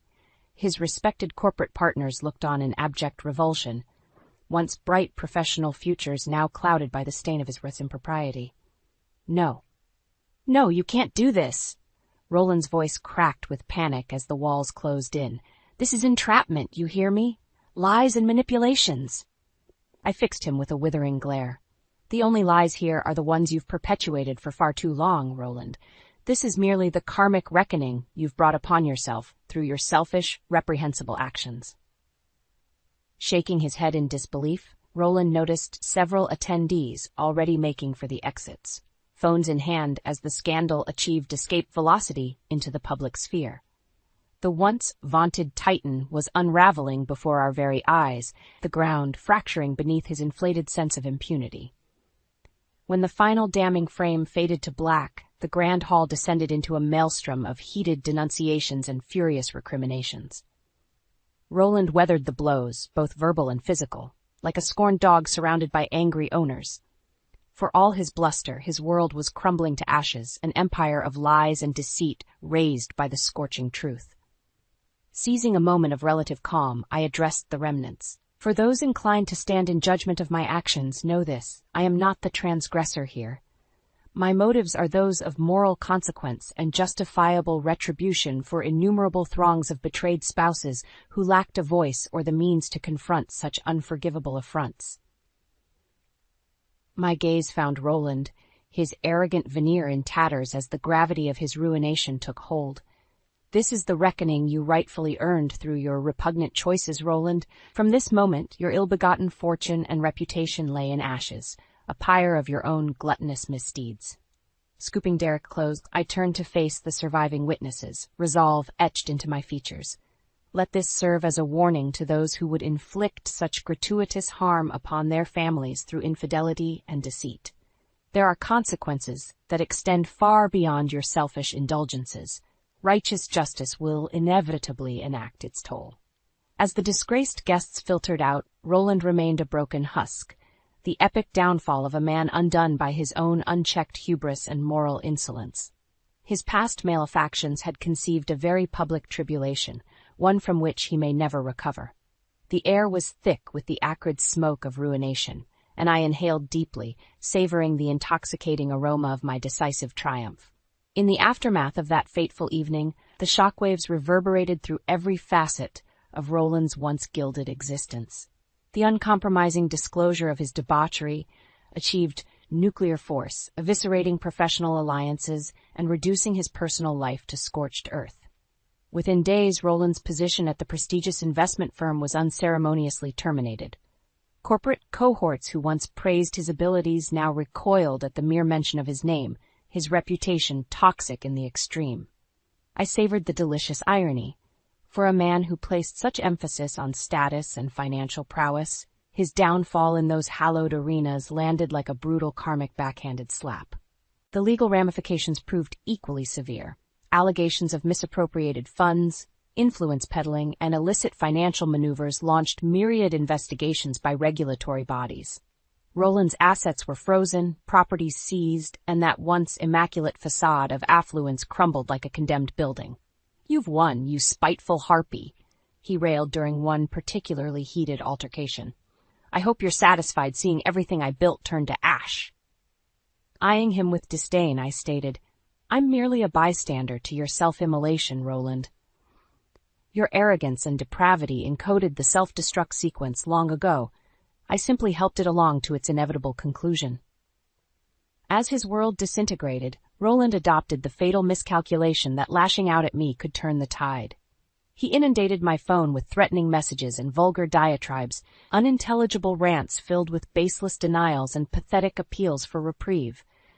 But I batted them aside like insignificant flies. His snarls had long since lost their power over me. The final dagger came when an outpouring of damning testimonies hit the media. Whispers from personal assistants, alleged paramours, even members of Roland's own family. Each lurid account further cemented his infamy as a philanderer without remorse, validating my motives in spectacular fashion. Throughout the chaos, I carried myself with steadfast resolution and a sage-like grace. While Roland lashed out with desperation, savaging lives in his wake, I remained the consummate image of a woman reclaiming her dignity. His ire, so terrifying before, now felt like the petty tantrums of a petulant child. And just as swiftly as he ascended, the mighty Roland Wallace plummeted back to earth, bankrupt, destitute, and utterly alone, but for his own self-constructed legacy of shame. In time, the divorce proceedings concluded with the dissection of our once unified assets. Roland relinquished the sprawling estate, the offshore investment accounts, even the rights to his deluxe vehicles. I insisted on minimizing his share, allowing only enough to sustain his pathetic existence, a perpetual reminder of what he squandered through arrogance and immorality. Yet, through this merciless legal flaying, Roland never once acknowledged his culpability. If anything, his bitterness festered like an untreated spiritual malignancy. "I hope you rot, Althea," he snarled at our final court appearance, ignoring the barrage of camera flashes. "You've destroyed me out of nothing but spite. I hope you drown in the misery you've—" His toxic tirade was mercifully drowned out as the bailiffs ushered him out, his features twisted in impotent rage. That once proud, self-assured visage had decayed into a grotesque caricature, a victim of his own unchecked sins manifested in physical and psychological ruin. As I watched Roland's unhanded departure into exile, the faintest glimmer of pity tugged at the corners of my psyche. This broken, wretched creature was of his own forging, the ultimate architect of his extravagant demise. He could have chosen fidelity, could have honored his solemn vows. But swiftly quashing that fleeting ember of compassion, I turned to face the future. A brilliant new dawn breaking on the horizon, one of infinite possibility, unburdened by Roland's toxic presence. My path ahead was one of personal renaissance, motherly devotion, and an unflinching refusal to let past traumas define me or my family. Roland's fire had been extinguished. Now the real work of reclaiming our lives could finally begin. With Roland's depraved influence finally excised, a long-overdue sense of peace washed over our fractured family. The years of turmoil and manipulation had taken their toll, but we emerged from the ashes hardened yet hopeful. Derek, having witnessed the full extent of his father's disgraceful unraveling, displayed a newfound sense of resolve. Gone was the shy, introverted young man. In his place stood an academic professional brimming with purpose and an aversion to the entitled mindset that enabled Roland's transgressions. "I don't know how you maintained your strength through all that, Mom," he said one evening as we shared a bottle of wine on the patio. "If I went through the betrayal you endured, I'm not sure I could have handled it with such poise." Squeezing his hand, I smiled. The perseverance came from reminding myself that Roland's sins were not my own burden to carry. His failings were born of selfishness, not any shortcoming on our part. Derek nodded soberly. I hate that I idolized him for so long, put him up on a pedestal. To see that vapid charade exposed was gut-wrenching. The hardest truths often are, I conceded. But we cannot let the actions of one deeply flawed man define our trajectories. Your father's moral frailty should inspire you to uphold a higher standard, not ruthlessly pursue the vices that proved his downfall. A glimmer of resolution shone in Derek's eyes as he processed my words.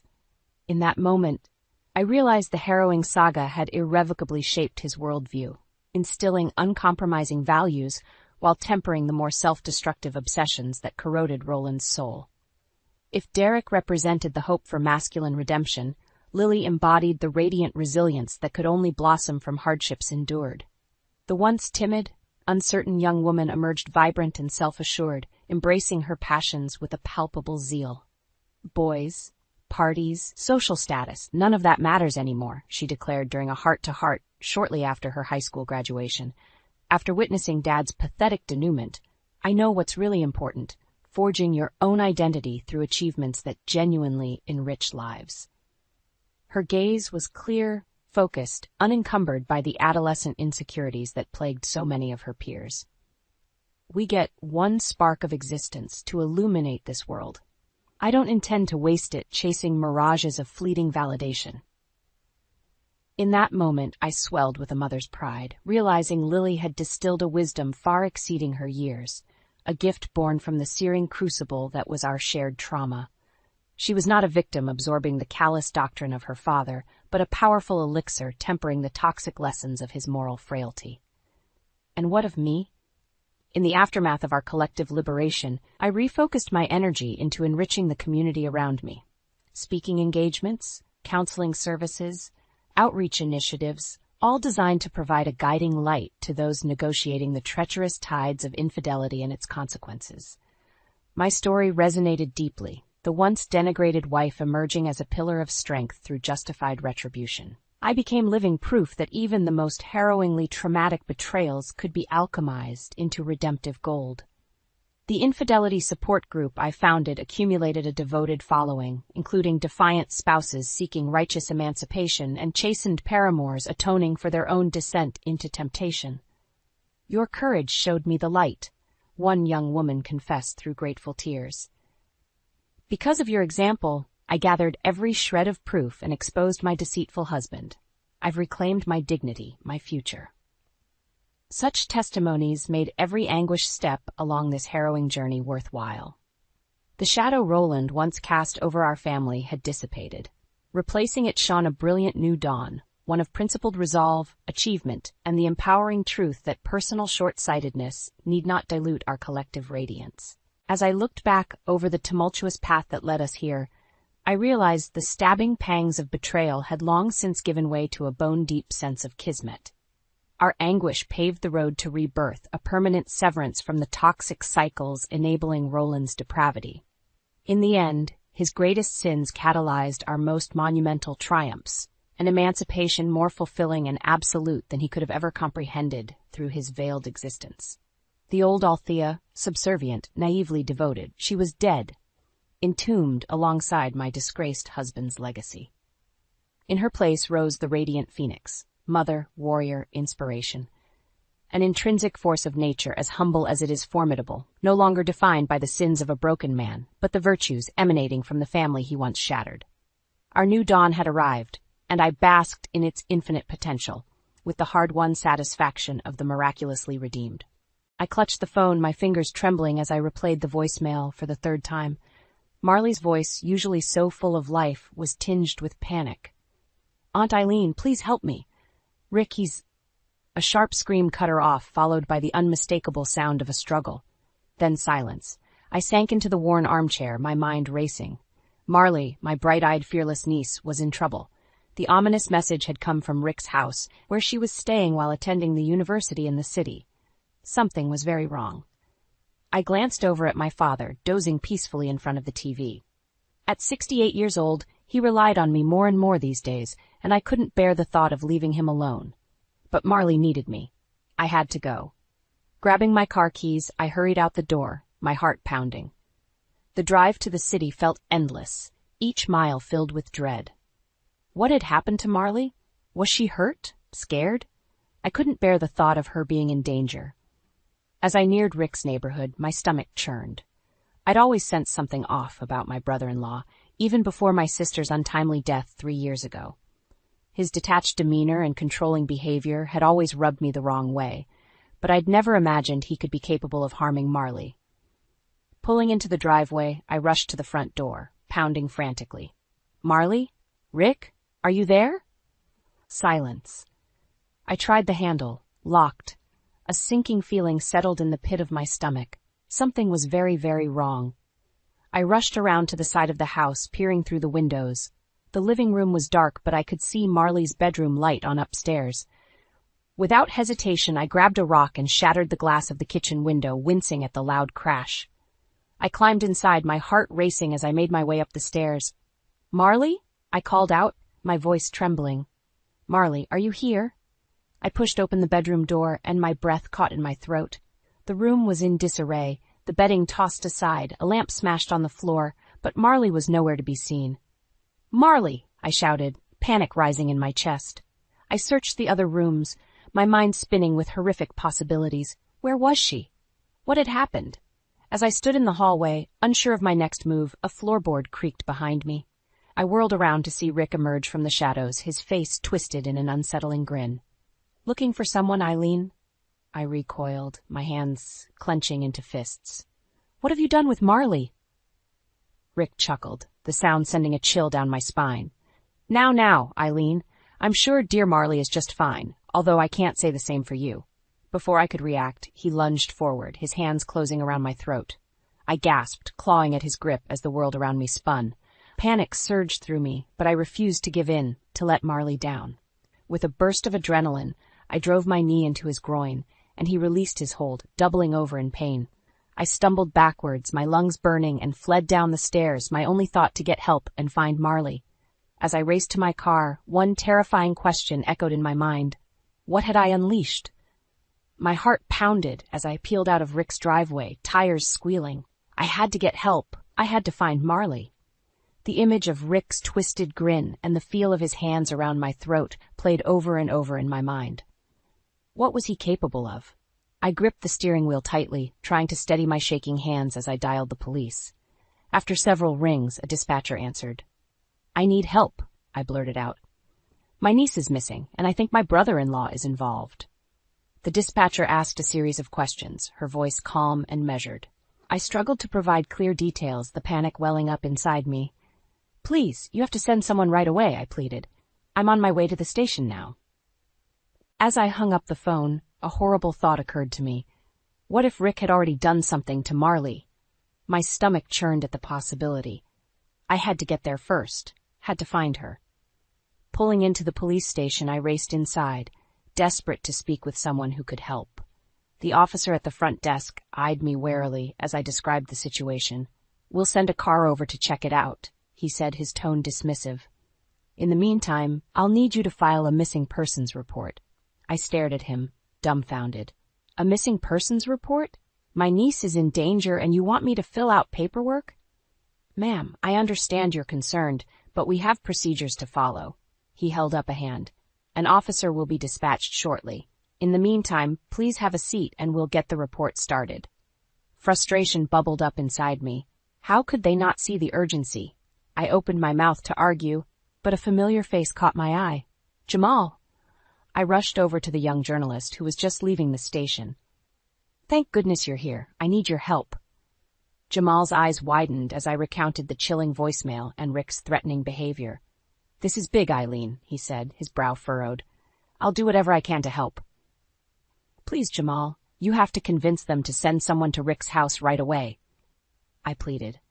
"They don't seem to understand how serious this is." Jamal nodded, his expression determined. "Leave it to me." He strode over to the front desk, his voice low and forceful. I watched anxiously as he spoke with the officer, gesturing emphatically. After a tense exchange, the officer finally relented, sending a patrol car to Rick's address. Jamal returned to me, his face grim. "They're going to check it out, but Eileen, you need to be prepared for the worst." I swallowed hard, my throat tight. "I can't lose her, Jamal. Marley is all I have left." He placed a hand on my arm, his eyes filled with sympathy. "I know, we'll find her, I promise." I nodded, my resolve hardening. I couldn't give in to despair, not when Marley needed me. I would do whatever it took to bring her home, even if it meant facing Rick again. As we waited for news from the officers, I felt a sense of dread settle over me. Rick had always kept his distance, but now I realized just how dangerous he truly was. The man I'd once considered family was willing to harm his own flesh and blood. The thought of Marley in his clutches was enough to make my blood boil. I clenched my fists, determined to see this through. Whatever happened, I would make him pay. As Jamal and I waited anxiously for news from the officers at Rick's house, my mind raced with a million questions. Where was Marley? What was Rick capable of? And why had he targeted his own niece? The minutes ticked by agonizingly slow, the silence punctuated only by the occasional crackle of the police radio. I fidgeted in my seat, my hands trembling. I needed to do something, anything, to help find Marley.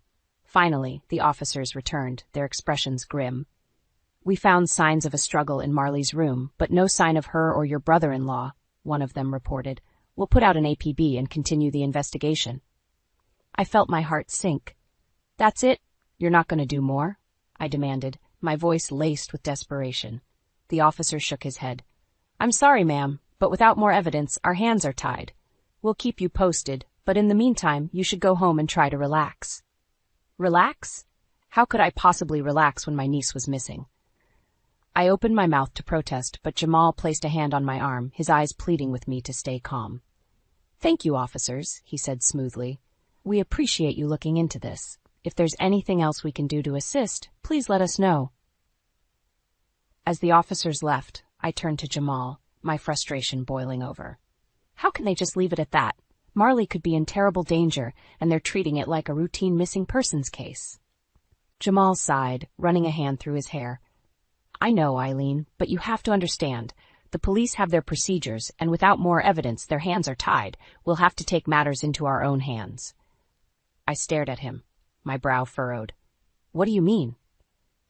I mean, we need to dig deeper, he said, his voice low.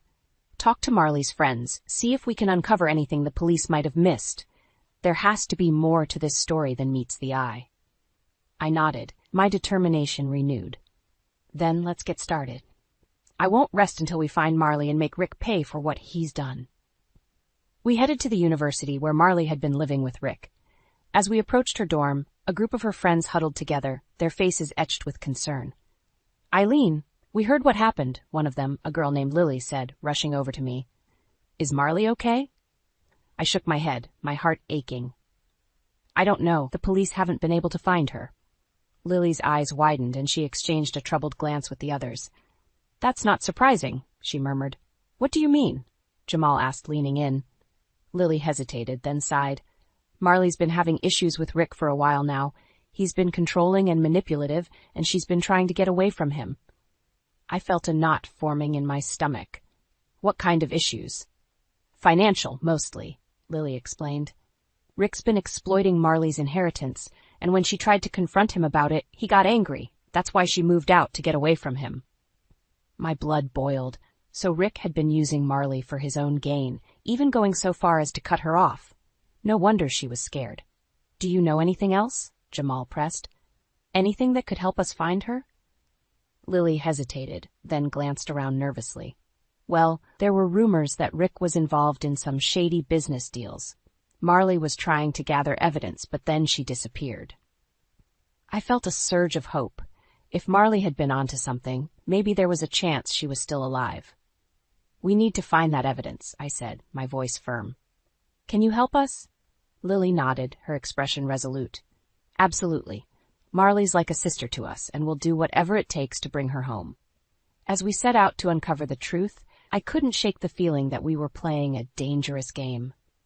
But for Marley, I was willing to risk it all. As Jamal and I pored over the information gathered from Marley's friends, a sense of unease settled over me. The more we uncovered about Rick's shady business dealings, the more it became clear that he was a far more dangerous adversary than I had ever imagined. This is heavy stuff, Eileen, Jamal murmured, his brow furrowed in concentration. Money laundering, embezzlement, fraud. It looks like Rick has been running a pretty sophisticated criminal operation. I felt a chill run down my spine. And Marley was trying to expose him? The thought of my sweet, brave niece going up against such a ruthless man sent a wave of fear through me. Jamal nodded grimly. From the sounds of it, she was getting dangerously close to uncovering the truth. That's probably why Rick decided to silence her. I swallowed hard, my hands clenching into fists. We have to find her, Jamal. We have to stop him before it's too late. I know, Eileen, Jamal said, his voice laced with empathy. But we're going to need help, the kind of help that can stand up to a guy like Rick. I frowned, my mind racing. What are you suggesting? I have a contact at the local newspaper, Jamal explained. A seasoned investigative reporter who's been looking into Rick's shady dealings for a while now. I think it's time we brought him in on this. I hesitated, my instinct to keep this close to my chest warring with the desperate need to find Marley. Are you sure we can trust him? Jamal gave me a reassuring nod. I've worked with him before, Eileen. He's a straight shooter, and he'll do whatever it takes to expose the truth. I sighed, knowing we were running out of options. All right, let's do it. The police don't seem to be taking this seriously, and we need all the help we can get. Jamal made the call, and within an hour, a grizzled, no-nonsense journalist named Jack joined us at the diner where we had been holed up. "So you think this Rick character is behind your niece's disappearance, huh?" Jack said, leaning back in his chair and eyeing us with a discerning gaze. "We do," I replied, my voice trembling with emotion. "He's been exploiting Marley's inheritance and trying to silence her. The police aren't doing enough, and we need your help to find her and bring him down." Jack stroked his chin, his eyes narrowing. "This is a dangerous game you're playing, kid. Rick's got some powerful friends in this town, and he's not the kind of guy you want to cross." I felt a flash of defiance. "I don't care how powerful he is. Marley is all I have left, and I'm not going to let him hurt her." Jack studied me for a long moment, then a wry grin spread across his face. "Well, ain't that just the most determined look I ever did see? All right, count me in. Let's see what we can dig up on this son of a bitch." As we pored over the information Jamal and I had gathered, Jack's expression grew increasingly grim. "This is worse than I thought," he muttered, shaking his head. "Rick's got his fingers in a lot of pies, and he's not afraid to get his hands dirty to keep his empire intact." I felt a surge of dread. "What are we up against, exactly?" Jack met my gaze, his eyes hardening. "A whole lot of trouble, kid. But don't worry, we're going to bring this bastard down, no matter what it takes." I nodded, my resolve steeling. For Marley, I would do whatever it took, even if it meant going to war with a man who had the power to crush us all. As Jack, Jamal, and I pored over the mountain of evidence against Rick, a growing sense of dread settled in the pit of my stomach. The more we uncovered, the clearer it became that we were up against a truly formidable and ruthless adversary. "This guy's got his hands in everything," Jack muttered, shaking his head in disgust. "Money laundering, mortgage fraud, even some suspected ties to organized crime. It's a wonder he's managed to stay under the radar for this long." I felt my heart racing, the thought of Marley trapped in the clutches of such a dangerous man sending a chill down my spine. "We have to find her, Jack. We have to stop him before it's too late." Jack met my gaze, his eyes hardening. "I know, Eileen, but going up against a guy like Rick ain't going to be easy. He's got influence in this town, and he's not afraid to use it." Jamal leaned forward, his brow furrowed in concentration. "The key is to hit him where it hurts the most. His reputation. If we can expose his criminal activities and bring them to light, it might be enough to force the authorities to take action." I nodded, a glimmer of hope igniting within me. "So what's the plan?" Jack stroked his chin, a wry grin spreading across his face. "Well, kid, I reckon we're going to have to get a little creative, and we're going to need to time this just right." Over the next few days, we worked tirelessly, compiling evidence and building a case against Rick. Jamal used his connections to gather information from Marley's friends and other sources, while Jack pulled strings and called in favors to uncover the depths of Rick's criminal activities. As the pieces started to fall into place, I felt a growing sense of determination. We were going to bring this bastard down, no matter what it took. The opportunity presented itself sooner than we had anticipated. Rick was scheduled to speak at a high-profile charity event, one attended by the city's elite and influential. It was the perfect stage to expose his crimes. As the event unfolded, I watched from the sidelines, my heart pounding. Jamal had managed to secure us a spot on the guest list, and we were ready to strike. When Rick took the stage, his usual charming demeanor in place, I felt a surge of rage. How dare he stand there, basking in the adoration of the crowd, when he had caused so much pain and suffering? With a nod from Jack, I stepped forward, my voice ringing out across the room. "Everyone, please listen. Rick Anderson is not the upstanding citizen you think he is. He's a criminal, a thief, and a liar." The crowd erupted in shocked murmurs, and Rick's face contorted with rage. "What is the meaning of this?" he snarled, his eyes fixed on me. I refused to back down, my own fury fueling me. Rick has been embezzling funds, defrauding investors, and even exploiting his own family. And now he's responsible for the disappearance of my niece, Marley. The room exploded into pandemonium, people shouting and scrambling to get a better look. Rick's face turned a deep shade of crimson, and for a moment I caught a glimpse of the true monster lurking beneath his carefully crafted facade. "You bitch!" he spat, lunging towards me. But before he could reach me, a pair of burly security guards grabbed him, holding him back. "This woman is lying," Rick shouted, his composure crumbling. "I'm a respected member of this community, and I won't stand for these vicious slanders."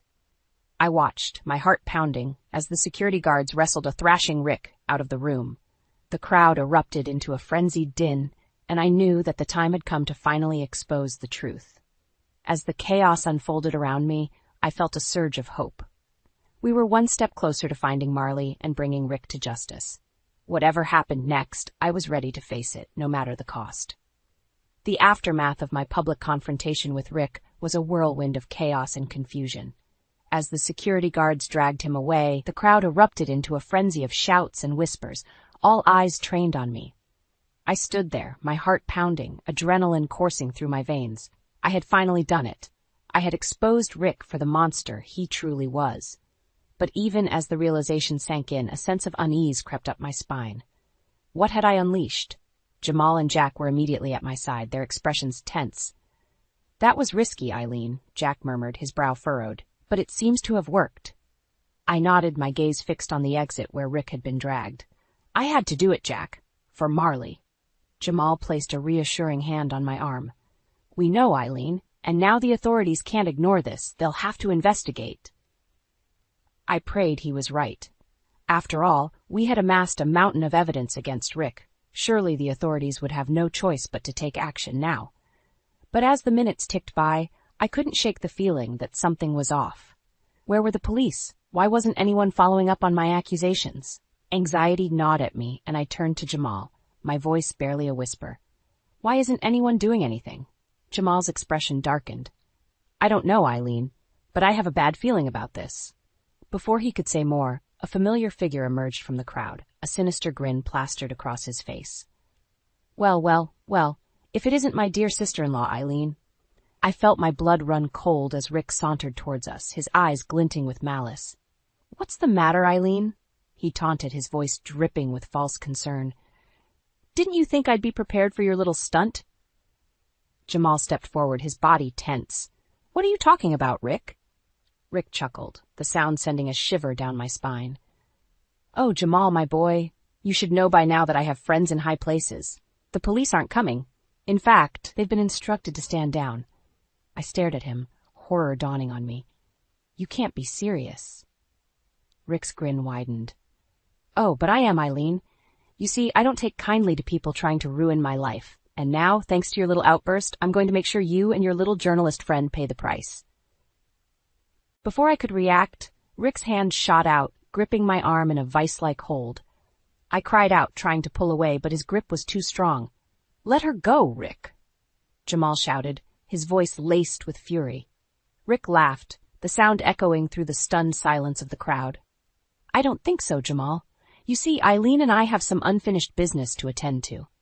With a sudden jerk, he dragged me away, his grip tightening as I struggled against him. I could hear Jamal's desperate cries fading into the distance as Rick hauled me towards the exit, a twisted smile on his face. "Time to finish what we started, Eileen." I felt a surge of terror as the realization hit me. I had pushed Rick too far, and now I was paying the price.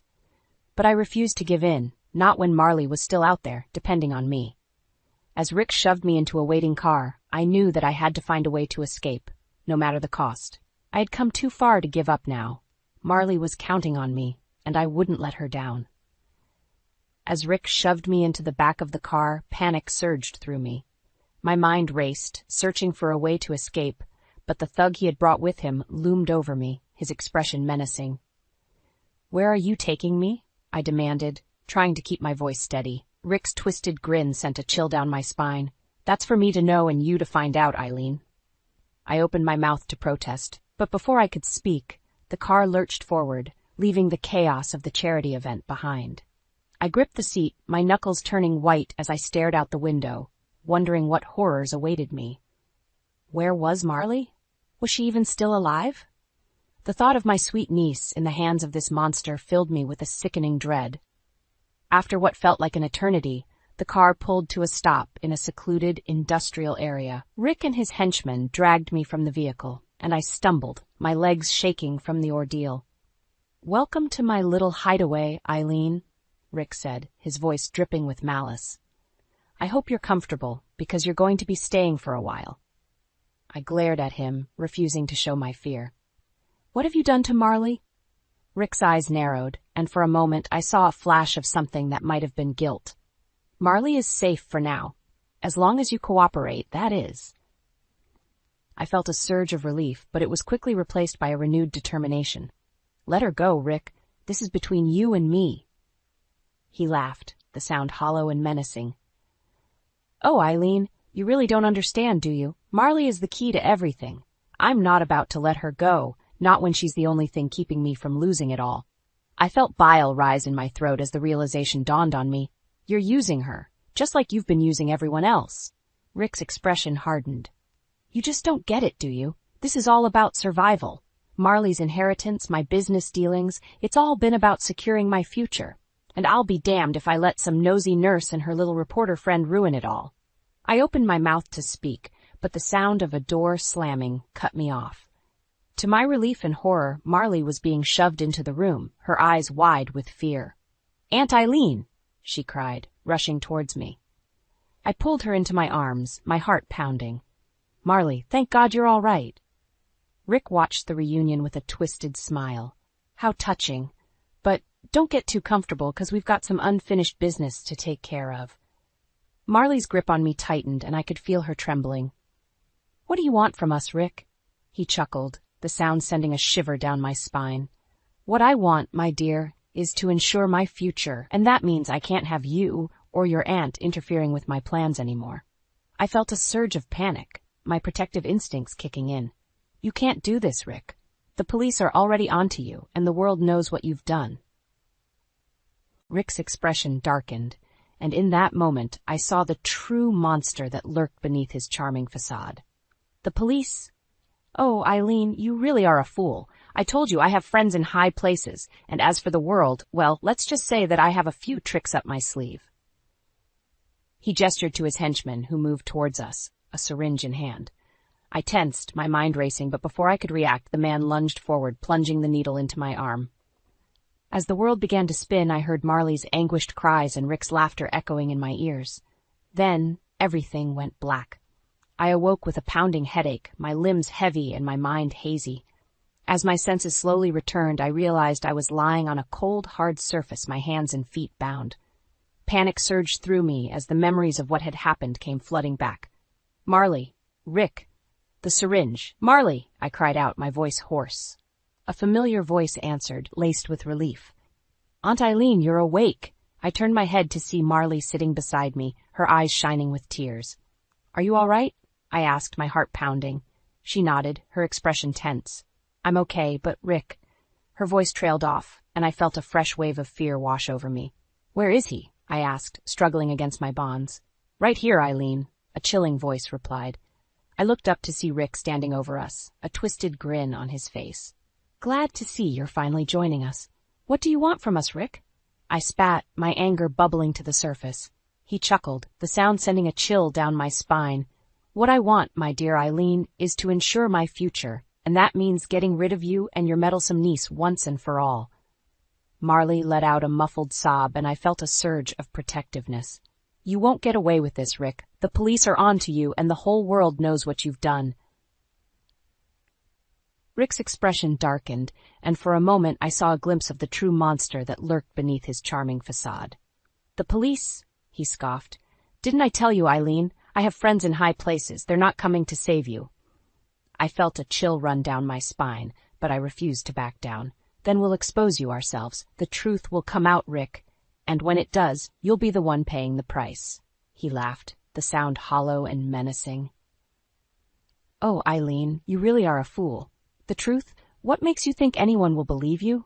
After all, you're just a bitter old nurse with a grudge against her brother-in-law."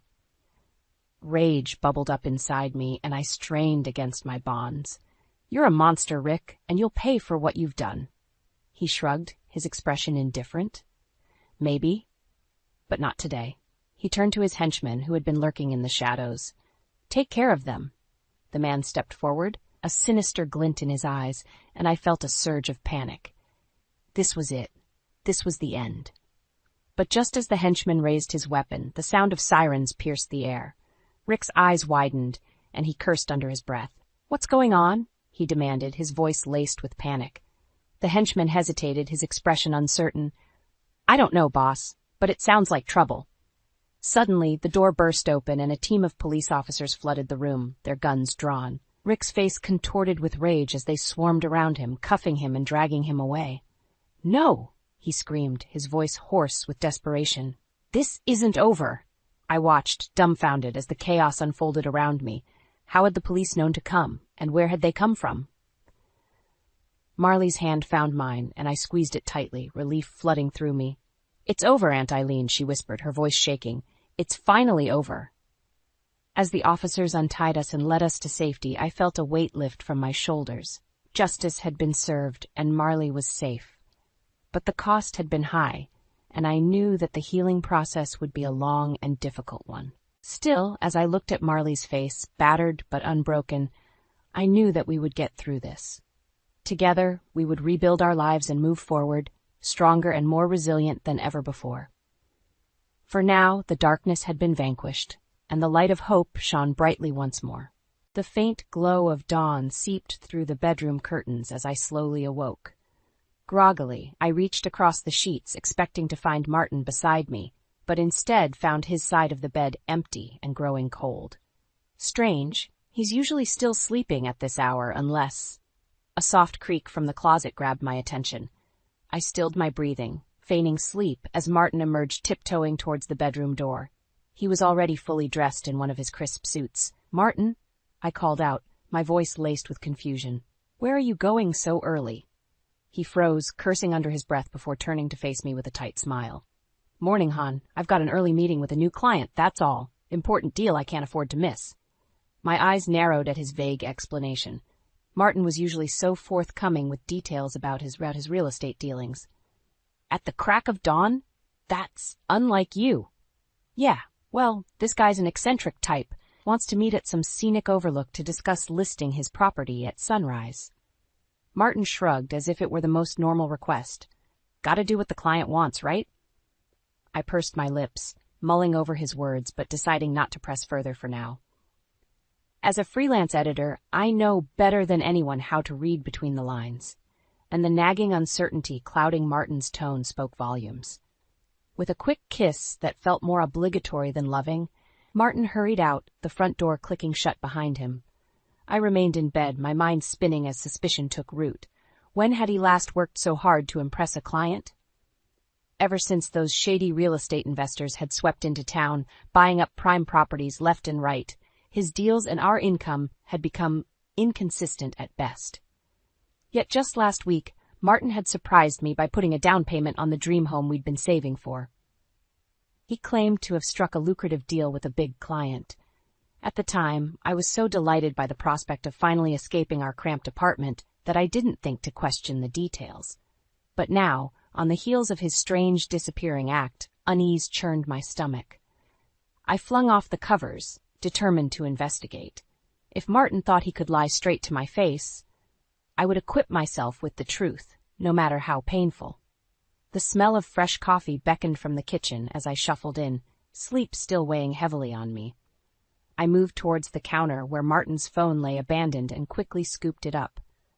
My heart pounded as I entered the passcode, our dating anniversary, so predictable, and pulled up his messages. That's when I saw it. Pages upon pages of flirtatious texts from some contact labeled Client 9. Intimate photos and innuendos laced every message, the latest of which read, "Can't wait to take you to our special spot at dawn, babe. Hurry, I'm waiting."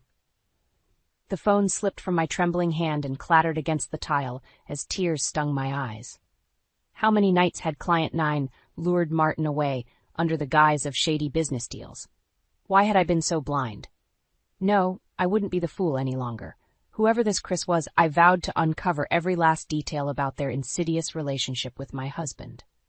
The truth would turn their dawn rendezvous into a brutal morning after. When Martin finally slunk home that evening, I was waiting. The smell of his cheap cologne wafted through the apartment as he shuffled in, head bowed. Well, how was your big important meeting? I asked coldly, eyes narrowed. Martin started, clearly not expecting me to be up. Lila, you're still awake? Don't play dumb with me. I stepped towards him, holding up his phone so he could see the incriminating texts displayed on the screen. I know all about your client 9. Who is she, Martin? His face paled as his eyes landed on the explicit messages. For a moment, he seemed to wrestle with what lie to spin. Then his shoulders sagged in defeat. It's not what you think, babe. I can explain. I scoffed loudly at his feeble excuse. Explain? Were you not just exchanging naked pictures and sexting with this woman? Is that just how you schmooze all your real estate clients these days? No, of course not, Martin sputtered, finally meeting my furious glare. There was fear in his eyes, but also a sickening glimpse of desperation, like a caged animal seeking any possible exit. Then what possible excuse could you have? I shouted, throwing the phone at his feet in disgust. Who is this client 9 you've been sneaking around with at the crack of dawn? Another one of your sordid business partners trying to buy up half the town? For a moment, rage seemed to steal Martin's expression. His lips curled into a sneer as he took a step towards me. You want to know who she is? Fine. Her name is Avery. She's a young, brilliant real estate developer I've been working with on some lucrative investment opportunities. His gaze dropped meaningfully to my body. The kind of woman who actually keeps a man satisfied, if you know what I mean. White-hot anger lanced through me at his callous insinuation. I recoiled, hand stinging from where I'd struck him across the cheek. Martin hissed, cradling his reddened face as his eyes bored into me with intense loathing. Any remaining love in his stare had shriveled and died. You hit me, you crazy bi? Don't you dare! I roared, cutting him off. Every shred of our once passionate marriage seemed to be crumbling to dust between us. In that moment of icy silence, the full scope of his betrayal finally crystallized. Months, maybe years of lying and cheating laid bare. Clearly our vows, our decades-long partnership, meant nothing compared to chasing the next dirty deal with his newest squeeze. Tears sprang unbidden to my eyes, though I fought to blink them away. I would not allow Martin the satisfaction of seeing me emotionally broken. Not after everything he'd done. Get out! I gritted through clenched teeth, jabbing a trembling finger towards the door. Take your lucrative opportunities and your whore and get the hell out of my home. For a long moment, Martin simply stared at me mutely, perhaps finally recognizing the cold fury simmering behind my words. Then, with a look of mingled hatred and fear, he turned and slunk out like the coward he was. Only once the door had slammed did I finally allow myself to crumple to the floor in racking sobs. My husband, my life partner and best friend for over 10 years, was gone, replaced by a hollow, money-chasing stranger. But this was not the end, I vowed. No, this was just the beginning of making that bastard pay for what he'd done to me, to us. No matter what it took, Martin would atone for his sins, and I already had the perfect idea of where to start digging up the proof to destroy him. The next few days passed in a blur as I dove headfirst into investigating Martin's sordid activities. I was a woman possessed, fueled by heartbreak and the burning desire for vengeance. Using my old connections from teaching, I leveraged every resource to dig up dirt on not just Martin's mistress Avery, but also his shadier business partners and deals. The more I uncovered, the more disgusted I became. It turned out Avery was the ambitious daughter of a wealthy property developer muscling in on all the prime real estate around town. Young, beautiful, and dripping in entitlement, she seemed to have her pretty manicured claws sunk into every shady dealer and corporation looking to gentrify the area. And right at the center of it all, like a greedy parasite, was my husband. Feeding off Avery's affluent connections to broker under-the-table deals that slowly bled our community dry of affordable housing and opportunity, all in exchange for money coursing into their pockets. Just thinking about the scale of their misdeeds made me ill. That my husband, my once caring, ethical life partner, could be so selfish and evil, it was a harsh awakening I wish I'd never received. But the worst was yet to come. Because the more I prodded, the more snippets of tawdry details about their affair also came to light. Clandestine meetings at high-end hotels and clubs that catered to Avery's elite crowd of trust fund brats, hushed hideaways where they doubtlessly consummated their twisted desires, even sickeningly personalized pet names like Kitten and Hot Stuff that turned my stomach. The final insult was learning about their so-called special spot for pre-dawn trysts, a secluded overlook on the edge of town with a view of the historic district I'd fallen in love with when we first moved here years ago. Just imagining the two of them entangled together as the sun crested that breathtaking horizon was too much to bear. That was my line in the sand, my life's dream home that we'd scrimped and saved for, the cozy community we'd sworn to support and nurture together. Martin had perverted it all in pursuit of his greed and lust. I knew then that he needed to pay dearly for his sins. That smug, despicable gold-digger Avery as well. People like them couldn't be allowed to trample all over the lives of decent, hard-working folks just for the sake of lining their pockets. Which is why, when Terry, an old high school pal working private security, rang me up later that day, I was ready. Having filled him in on the sordid details, he was equally incensed at how low Martin had sunk. "I've got the location of their next little rendezvous," he muttered into the phone line, disgust coloring his tone.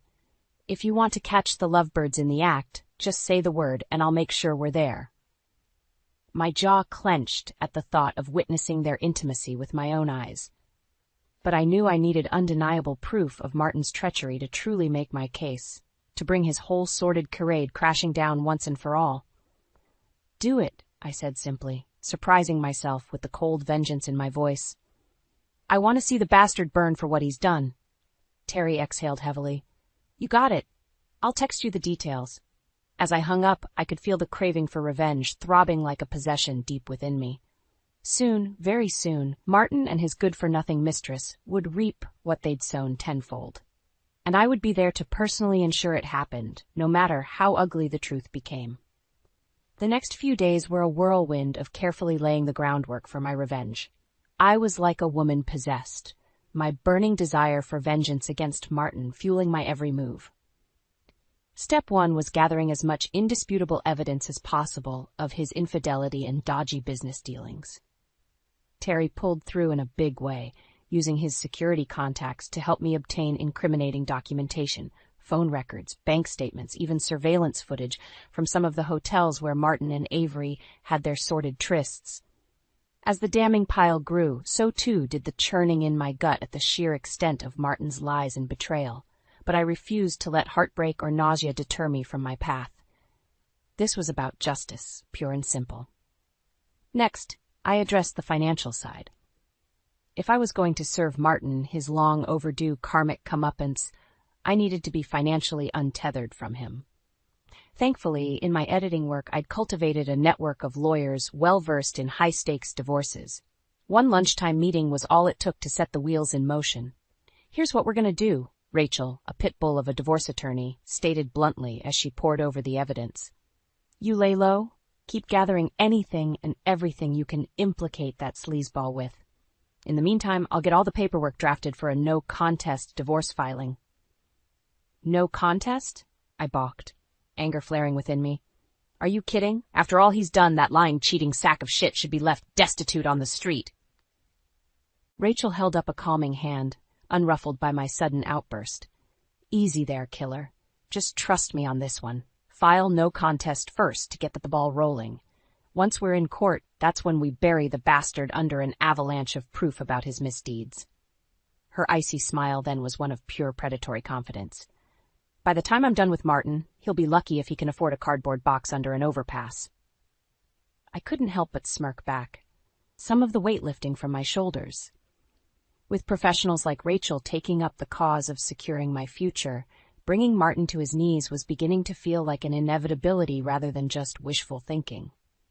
A few days later, the plan fully took shape when Terry called with a hushed update. "Got a bead on their upcoming meetup location.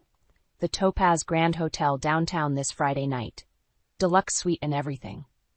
I felt bile rise in my throat, imagining the lavish setting where Martin would doubtlessly consummate his sickening affair yet again.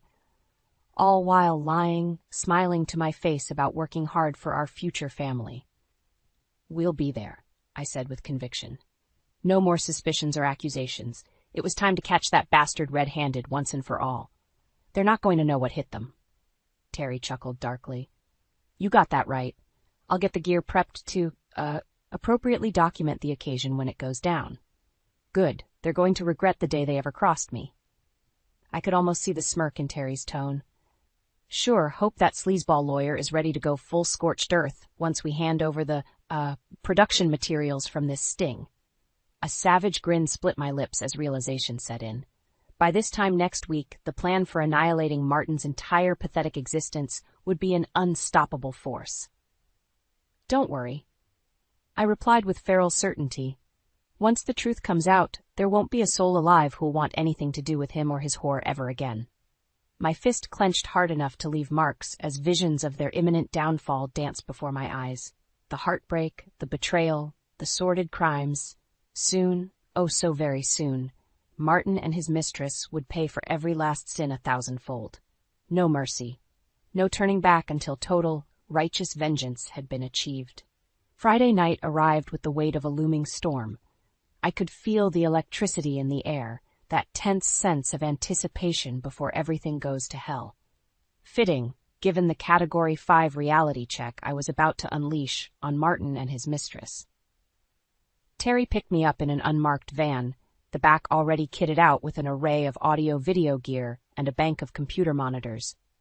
As we pulled up across the street from the Topaz Grand, my eyes were immediately drawn to the opulent high-rise. The bastards have the presidential suite on the top floor reserved, Terry muttered, watching my face closely for any trace of hesitation. When I simply clenched my jaw and nodded, he let out a low whistle. Damn, guess Martin's been spreading the wealth from those shady property deals around. Don't worry, it'll all be stripped away from him soon enough, I replied icily. We spent the next few tense hours painstakingly setting up the surveillance equipment and running through our plan one final time.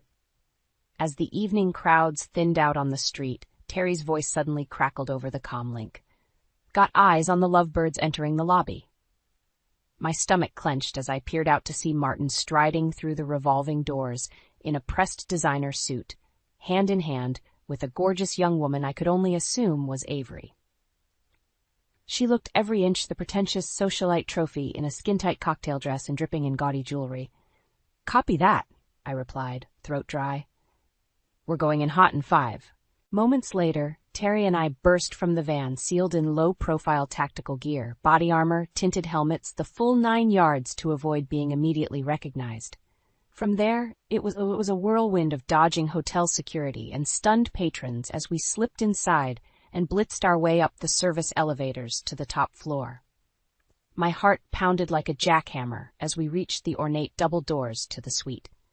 Terry checked his watch, gave me a single nod, then smoothly kicked one door in with bone-crunching force. Police, don't move, he bellowed in a voice so gruff and commanding it was as if a different person had emerged. The scene before us was sickening, and sadly also exactly what I'd pictured in my darkest imagination. There was Martin, sprawled naked as the day he was born across rumpled silk sheets, his equally nude mistress draped over him in a salacious position. They jumped apart like startled cats, eyes wide with shock and fear. Who the hell are you people? Martin stammered, struggling to cover himself. You liar, I roared, ripping off my helmet as I stormed forward. You cheating, thieving bastard. Did you really think you could get away with all of this forever? The color drained from Martin's face as recognition dawned. Lila? What are you doing here? Exposing you and your whore for the subhuman filth you are, I spat with venom. Terry, get the cameras rolling so we can capture every last second of this disgusting affair for the record.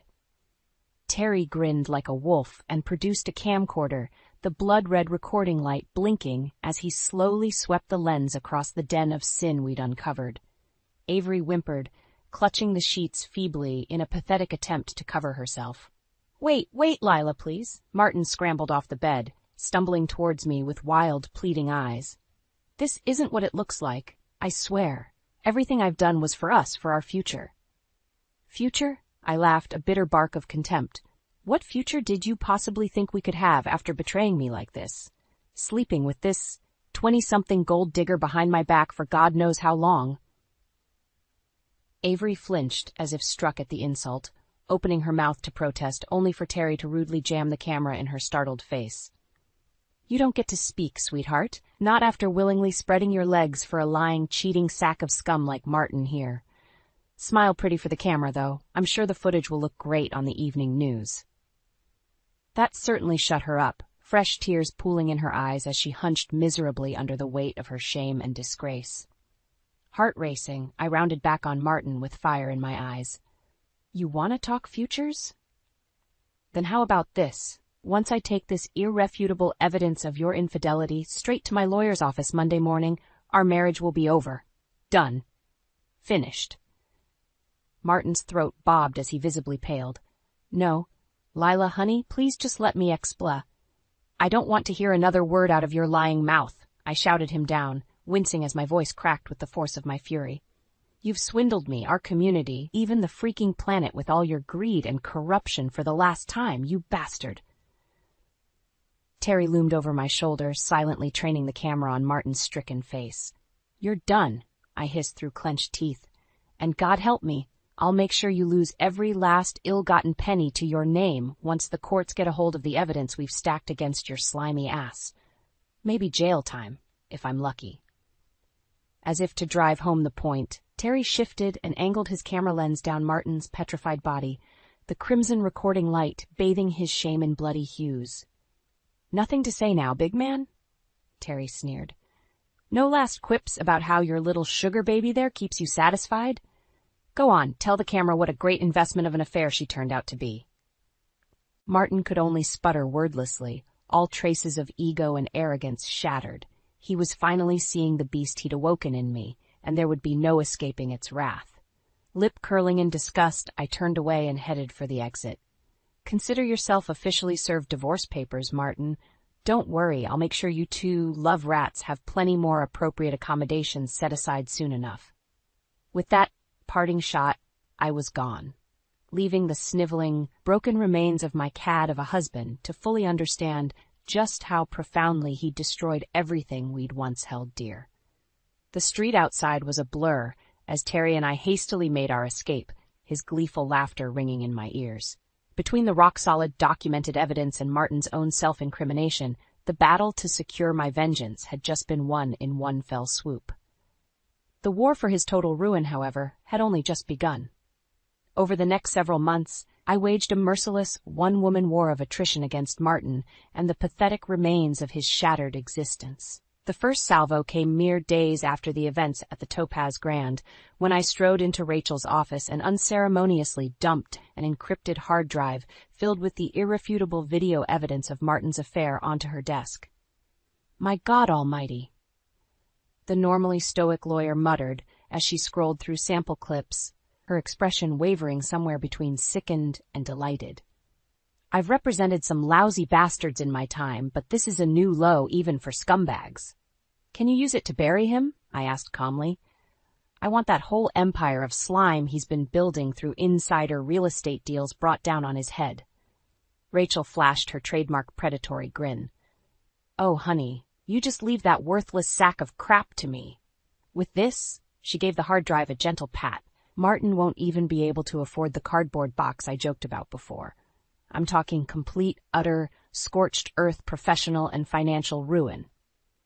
And just like that, the divorce proceedings were kicked into maximum overdrive. Another heavy blow landed when I also took my grievances public, leaking the video evidence along with detailed breakdowns of Martin's illicit business dealings to every media outlet in the tri-state area. Within days, Martin's face and the sordid details of his betrayal were broadcasting into households across the nation. The embarrassing revelation of his tawdry sex acts alone would have been a kill shot to his professional reputation. But coupled with hard evidence of shady backroom deals, redirecting housing funds, and gentrifying entire neighborhoods like a virus, it was a towering inferno of outrage that quickly engulfed every aspect of his life. Most crucial were the legal ramifications.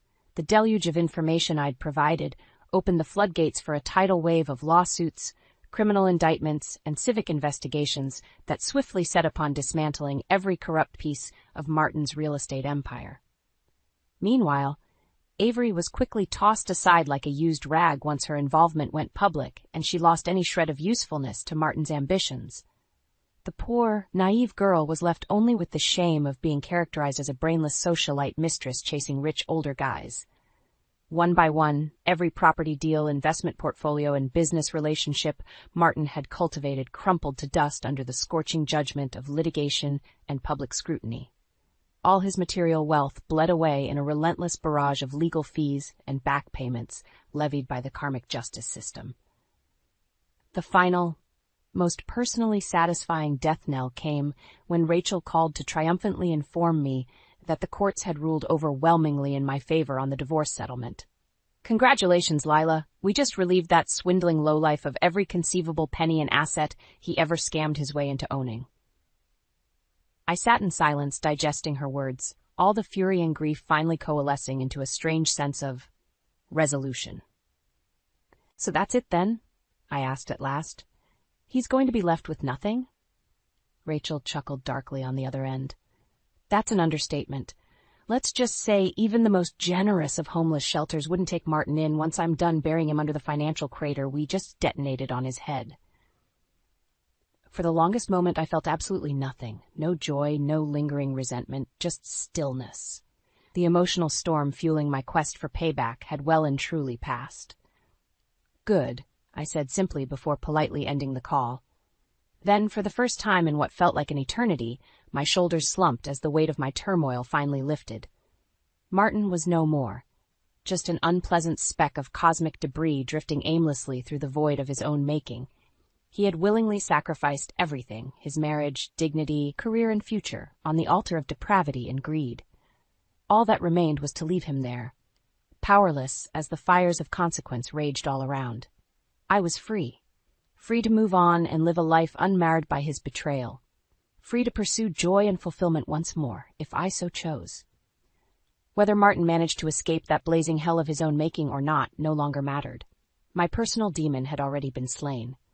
In the months that followed my total victory over Martin, I found twisted amusement in silently observing the smoldering wreckage of his pathetic existence.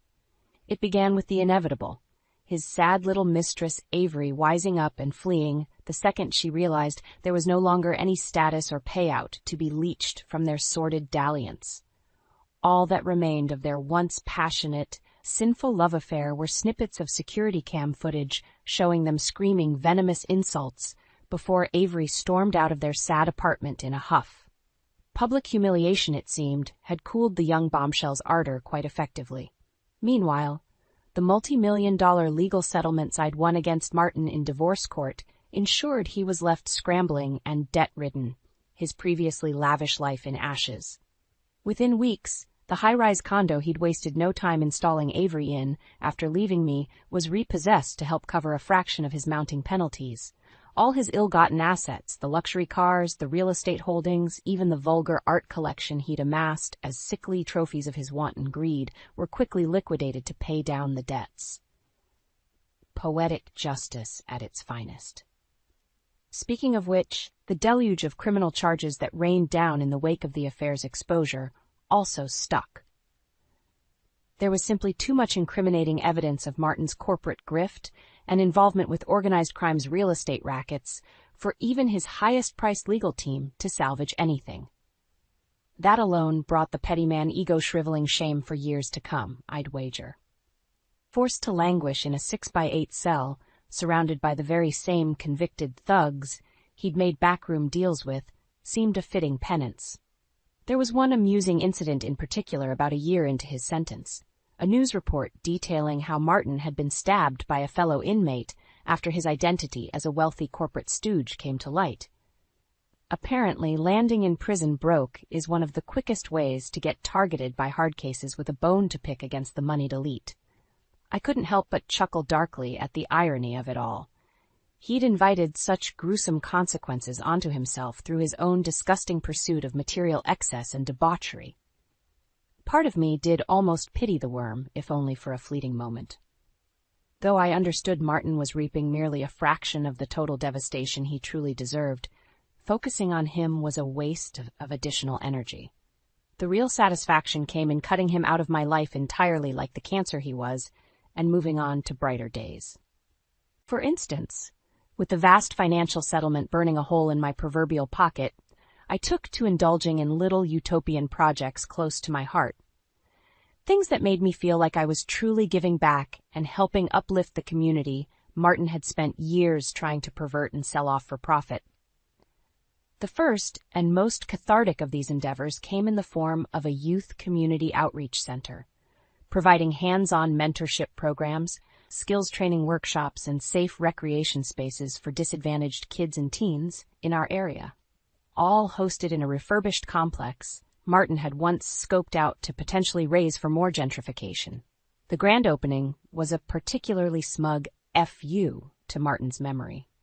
I'll never forget watching the inaugural ribbon cutting alongside the mayor and local education leaders to raucous cheers and applause. Yet the bright green banners with the center's name, 4-person family outreach, flapping proudly in the breeze. So much for his ego-driven delusions of covering every square foot of the city in overpriced, bourgeois condoplexes. My proudest accomplishment was built on the remains of his greed in a beautiful twist of fate. The uplifting work of helping shape young lives and foster a new generation of civic leaders quickly became my guiding purpose. I found the experience so empowering and rewarding after my personal trials that I decided to double down, reaching out to urban planning committees and local universities to establish more development initiatives aimed at ethical, low-cost housing solutions for the increasingly displaced working class. Images of the insufferable Avery haunted the back of my mind each time I put pen to paper on these lofty ideas. How she had weaponized her charms and affluent background for such mercenary, destructive ends alongside Martin. Where she saw only dollar signs, I aimed to cultivate a revitalized sense of community and public good. Perhaps that's why, a little over a year after the dust settled on my revenge plot, I decided to undergo one final confrontation when fate brought Avery and I face to face again. I'd been strolling home from an outreach center meetup, proudly wearing one of the branded t-shirts sporting their Fostering Futures slogan. A familiar svelte figure in haute couture emerged from a nearby artisanal coffee shop, eyes downcast, lips pursed sadly. At first, I didn't recognize the disheveled, hollow-cheeked brunette, not until she met my curious stare and her eyes blew wide in shock. "You," she hissed in a tone dripping condemnation and fear. Clutching her handbag close like a lifeline, poor little rich girl Avery began backpedaling away in blatant self-preservation. "Oh, God, please, you have to understand. I never thought things would spiral so far out of control with Martin. It was all just a stupid, childish game to me until—" "Save it," I cut her rambling short with an icy glare. The sight of the woman who had selfishly and casually helped uproot my life sparked a fresh tinge of revulsion. "Your sordid little affair caused enough misery and destruction. I have no interest in whatever half-baked rationalizations you've concocted to absolve your sins." She flinched, eyes downcast, but seemed to steel herself with a slow, steadying breath. "Then let me take this chance to apologize. Truly and sincerely. What we did to you, what I enabled Martin to do through my foolishness, it was unforgivably cruel and wrong. I'll regret my role in it for the rest of my days."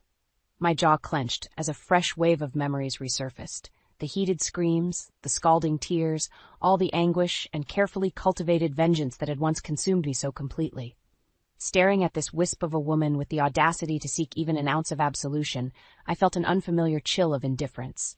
No catharsis, no fiery anger, not even pity for her fallen status and circumstances. Nothing. "You're right, it was cruel," I said simply, already beginning to turn away. "But I've moved on to much better things now, positive things that will impact the world in meaningful ways beyond just the two of us." For a moment, Avery looked as though she wanted to speak further, but an invisible current seemed to sweep through me, imparting a deep truth.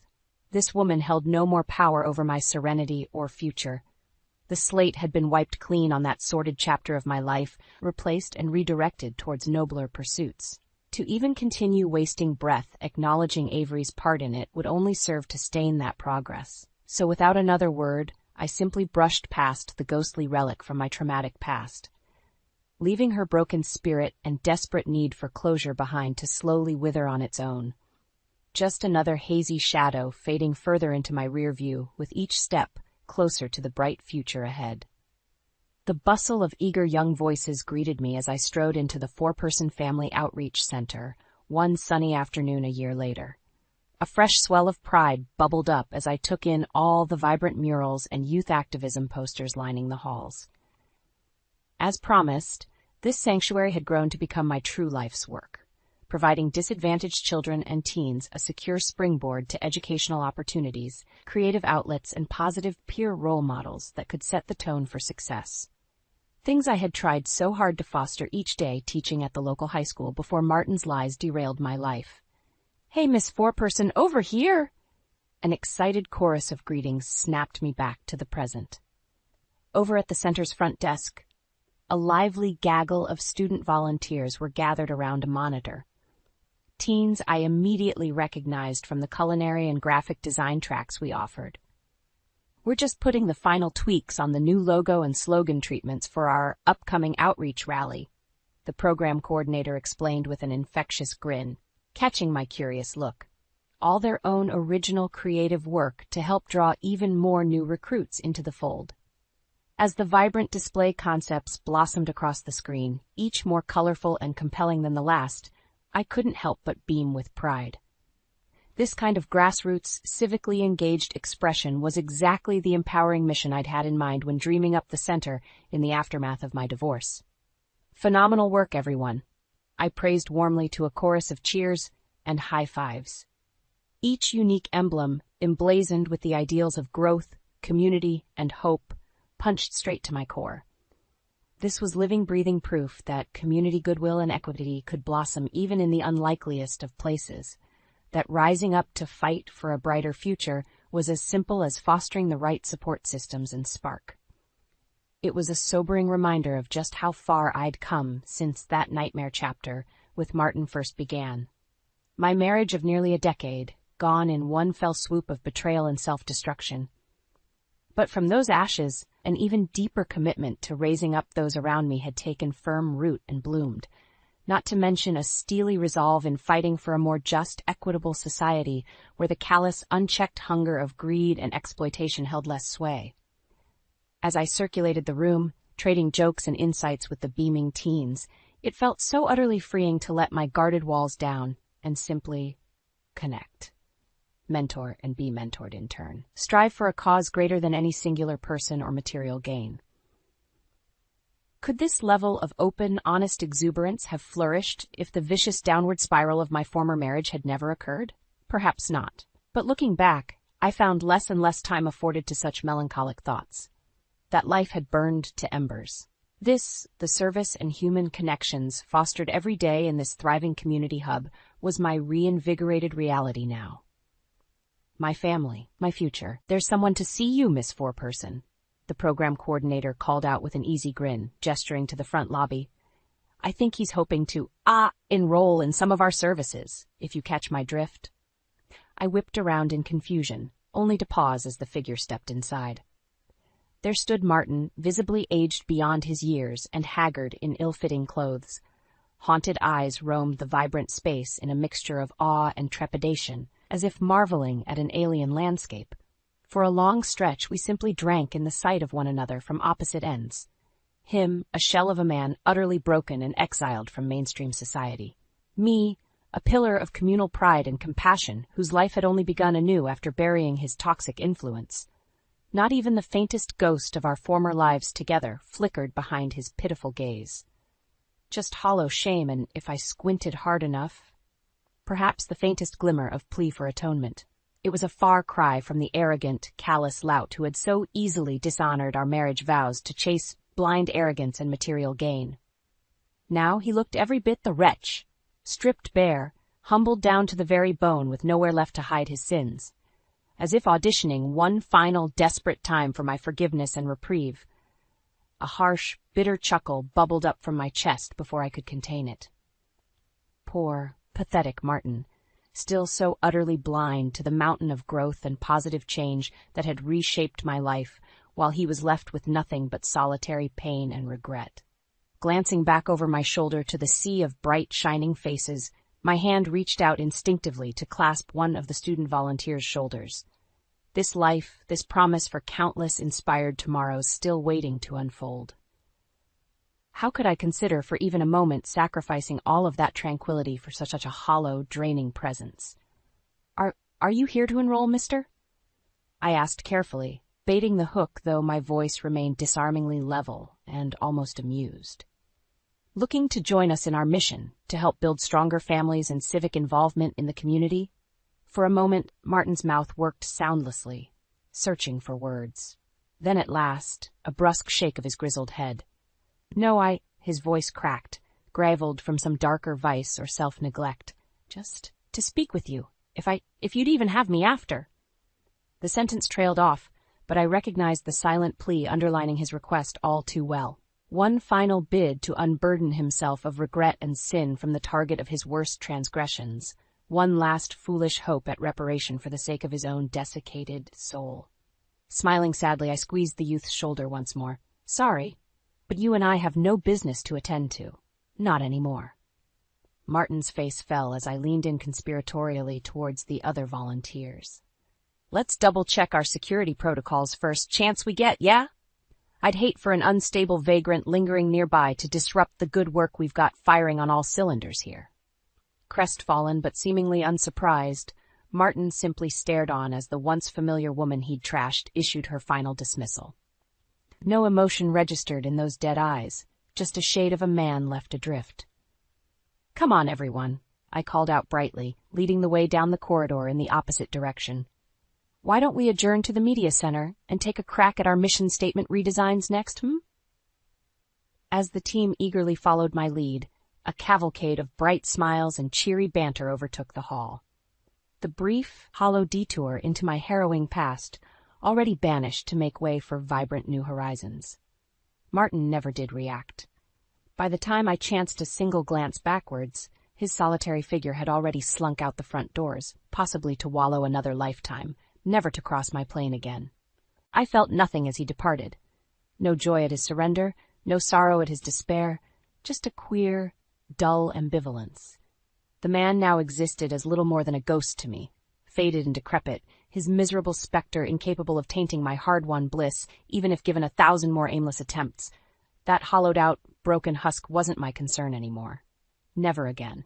My path forward only contained room for the radiant futures ahead. Building up those bright flames of potential into a world-shaking roar was the only quest left worthy of this strange, wonderful second life of mine.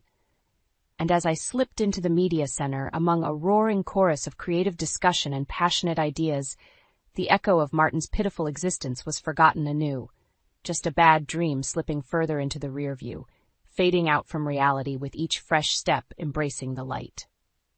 The sound of Leon's car pulling into the driveway made my heart sink into my stomach.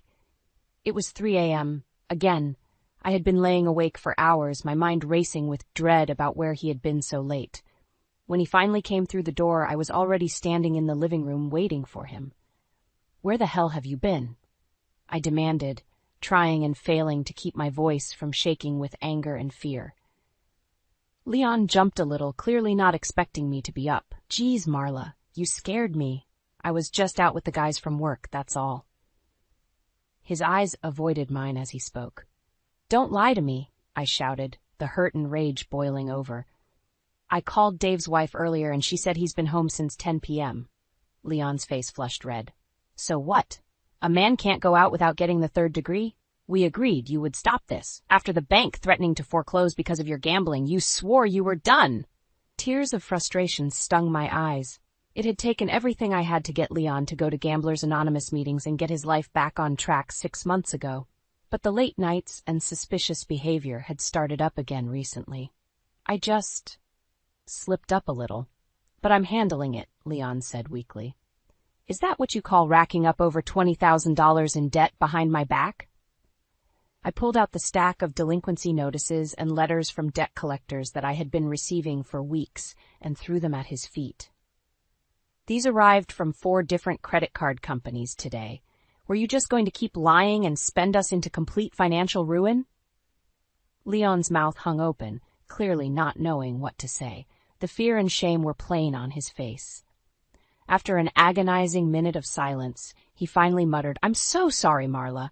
I really did try to stop, but I just got pulled back in. It's a sickness, you know." I put my hands up, rage and heartbreak mixing together in a toxic swirl of emotion. Don't give me that bullshit excuse. This is about making choices. Choices that involve risking our home, our daughter's future. The thought of how Leon's selfish actions could upend our little Lucy's life was like a kick to my gut. She was just 5 years old, innocent and caring and trusting. How could he do this to her? You need to leave, I stated firmly, barely recognizing my own cold voice. Get out of this house tonight, and don't come back until you've gotten real help to stop this. I can't have Lucy around this anymore. Leon opened his mouth to protest, but seemed to think better of it, his shoulders slumped in defeat. After grabbing his car keys, he turned to go without another word, shutting the door quietly behind him. In the deafening silence that followed, I felt my legs give way beneath me. I crumpled to the floor, wrapping my arms around myself as the sobs came in great heaving waves. My heart shattered into a million pieces thinking about how badly I had misjudged the man I had loved and trusted, the father of my child. How could Leon have been so weak and selfish? He was risking absolutely everything, our little family, our future, just to chase that stupid gambling high over and over again. The broken promises and blatant lies cut deepest of all. As I sat on that floor, crying in the dark stillness of our home, I tried to prepare myself for the long, difficult road ahead. Leon had shattered my heart and betrayed my trust in the worst way. But I couldn't dwell on that hurt forever. I had to protect Lucy now, no matter what it took. A righteous defiance began to burn inside me, stealing my resolve. If Leon wasn't going to man up and be the husband and father we needed, then I would have to take the reins myself. I would do whatever was necessary to get us out of this mess he created and make sure my little girl was taken care of, no matter how hard it got. That was my solemn vow as I wiped away the tears and rose to my feet, ready to face the challenges head-on. The weeks after Leon left were an exhausting juggling act.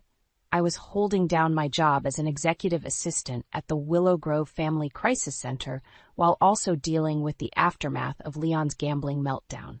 Credit card companies, debt collectors, and even our mortgage lender were relentlessly calling and sending letters demanding payment on the piles of debt he had recklessly accumulated.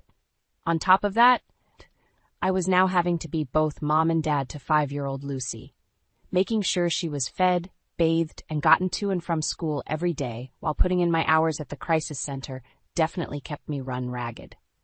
More than once I arrived late to pick up Lucy, only to find her red-eyed from crying in the after-school room. "I'm so sorry, baby. Mommy got stuck at work again," I said, hoisting her up with a tight hug. "Mrs. Franklin was just keeping you company until I could get here." Lucy pouted, her little brow furrowed. "You said you'd be here to have snacks with me this time." A lump rose in my throat, seeing the disappointment on her face that I had let her down once more. "I know, honey. I'm so sorry. But hey, how about we get McDonald's for dinner tonight?" Lucy finally cracked a small smile at that, and I reminded myself to treasure these small moments of joy wherever I could find them. On one particularly rough evening, my best friend Jenna came over after getting off work. "You look like a ghost girl," she said, taking in my haggard appearance. "When's the last time you slept?" "Honestly, I can't even remember," I sighed, pushing aside a pile of past-due bills on the coffee table to make room for us to sit. "The debt collectors keep calling at all hours, and every time Lucy cries because I'm not around, it breaks my heart all over again. This is too much for one person to handle." Jenna put a supportive hand on my arm. "Marla, you've got to take care of yourself too, you know. Have you thought any more about getting a private investigator to look into Leon's activities?" I shook my head. "I just don't have the money for that, not with all these debts to try and dig out from." "Well, maybe I could help out with the cost," Jenna offered. "Getting some real evidence of what that dirtbag has been up to could be just what you need to get out from under this mess. And never underestimate a good girlfriend when she wants to help get some sweet, sweet revenge, too." She gave me a wry smile. I forced out a small laugh, cheered slightly knowing I had Jenna in my corner. A few days later, Lucy and I were eating dinner while some ridiculous baking competition show played on the TV. My phone rang and I saw it was Jenna calling. "Hello? Marla, you're not going to believe what my PI buddy found out. I quickly muted the TV so Lucy wouldn't hear, my stomach turning over anxiously. What did he say? Well, for starters, it looks like Leon has been going to a couple different casinos outside the city every week. Belmark Downs and Riverside Grand are the two main ones. My mouth went dry imagining Leon shoving piles of our money right into the slots like a brainless zombie. I gripped the phone tightly. Oh my God! That's not even the worst of it, Jenna continued. He's also been siphoning money directly out of your bank accounts and taking out loans in your name to fund this. The PI got records showing over $50,000 has been drained from your joint savings and checking over the past 6 months. And that's on top of all the credit card debt already, too. It was as if the wind had been knocked clear out of me. I lowered myself into a chair, trying to suppress the fury and panic rising in my chest. How could he do this to us? To Lucy? I took a few steadying breaths. Please tell me you have proof of all this. Oh, don't you worry, girl. He's got bank statements, photos, the works. We can bury that son of a bitch, but good. I glanced over at Lucy, happily humming to herself while eating her chicken nuggets, blessedly unaware of the turmoil erupting in my life. Righteous anger surged through me like adrenaline. A fierce protectiveness over my daughter solidified my determination. Well then, let's do it. Let's take that bastard down. A few days later, Jenna came over again with a large manila envelope. Got those documents from the PI for you, she said grimly, handing it over. I took the stuffed envelope from her with trembling hands, almost afraid to open it and confront the full depths of Leon's betrayal. Steeling myself, I tore it open and began rifling through the contents. Bank statements, credit reports, surveillance photos of Leon at the casinos, and even some grainy video footage that must have been from ATM cameras at the bank. I felt nauseous looking at the bottomless pit of gambling transactions and ballooning interest charges spreading like a cancer throughout our finances. Jenna was right. It was even worse than I imagined. Leon had been ruthlessly pillaging every account and credit line in my name to feed his sick addiction over the past 6 months. There's got to be over $80,000 in debt listed here, I said weakly, my legs feeling like jelly. Jenna slammed her hand down on the coffee table, startling me. That worthless sack of crap. He's been lying and stealing from you like a parasite this whole time. Just then, Lucy came wandering in from her bedroom wearing her Paw Patrol pajamas, rubbing her eyes sleepily. Hey, Munchkin, did we wake you up? Jenna asked in a gentler tone. Lucy shook her head and made her way over to me. What's wrong, Mommy? Why are you mad? I quickly tried to collect myself and plaster on a reassuring smile, shoving aside all the damning evidence spread out in front of me. It's nothing, baby, I said, wrapping her up in a big hug and kissing the top of her head. You just go ahead back to bed, and I'll come tuck you in soon, okay? Lucy nodded obediently and toddled off back to her room, once again, blissfully unaware of the turmoil threatening to unravel our little family. As soon as she was out of earshot, Jenna exploded again. Can you believe this cockroach? He spent years betraying you, betraying his own freaking daughter. And for what? Losing all your money at those fleabag casinos again and again like some zombie with a death wish? I was trembling with rage, Jenna's words echoing the roiling storm of anger and hurt rampaging inside me. But I pushed it down, knowing my emotions couldn't be allowed to spiral out of control. Not with Lucy just down the hall. You're absolutely right, I said, trying to keep my voice even and steady. What Leon's done is beyond despicable. It's unforgivable. I began gathering up the documents and shoving them roughly back into the envelope. But I'm not going to let his sickness destroy us. I've got to stay strong, for Lucy's sake if nothing else. I'm going to make things right. Jenna nodded firmly, her own eyes flashing with determination. That low-life asshole has to pay big time for what he's put you and Lucy through. Let's bury him with all this proof of what a lying, cheating bastard he really is. Don't worry, I said, gritting my teeth and cinching the envelope shut. If he thinks he can wriggle out of taking responsibility for what he's done, he's sadly mistaken. My mind was already racing, plotting how to ensure Leon faced the consequences he deserved. This went far beyond lies and broken promises. He had stolen from me, stolen my family's financial security and future without a second thought. There would be no forgiveness for a betrayal that deep. As I gazed around at our cozy living room, my eyes landing on framed photos of happier times before Leon's destructive choices shattered everything, a cold feeling of grim acceptance spread through me. The life I thought I had was over. There was no going back from this. Justice would be brutal, implacable, and entirely of my own remaking. Leon was going to regret the day he ever took his loving, devoted wife for granted. A few days later, I finally worked up the nerve to call Leon and tell him to come over to the house. I needed to confront him with the mountain of evidence I now had proving his deceit. When he pulled up in his beat-up sedan, I was already waiting on the front porch, my arms crossed tightly. He got out of the car looking disheveled and hungover as usual. "Hey, baby, you said you wanted to talk?" he slurred out, barely able to meet my icy stare. I was sickened just looking at his pathetic, bloated face. Without a word, I shoved the overstuffed manila envelope into his chest, letting the weight of it nearly knock him off balance.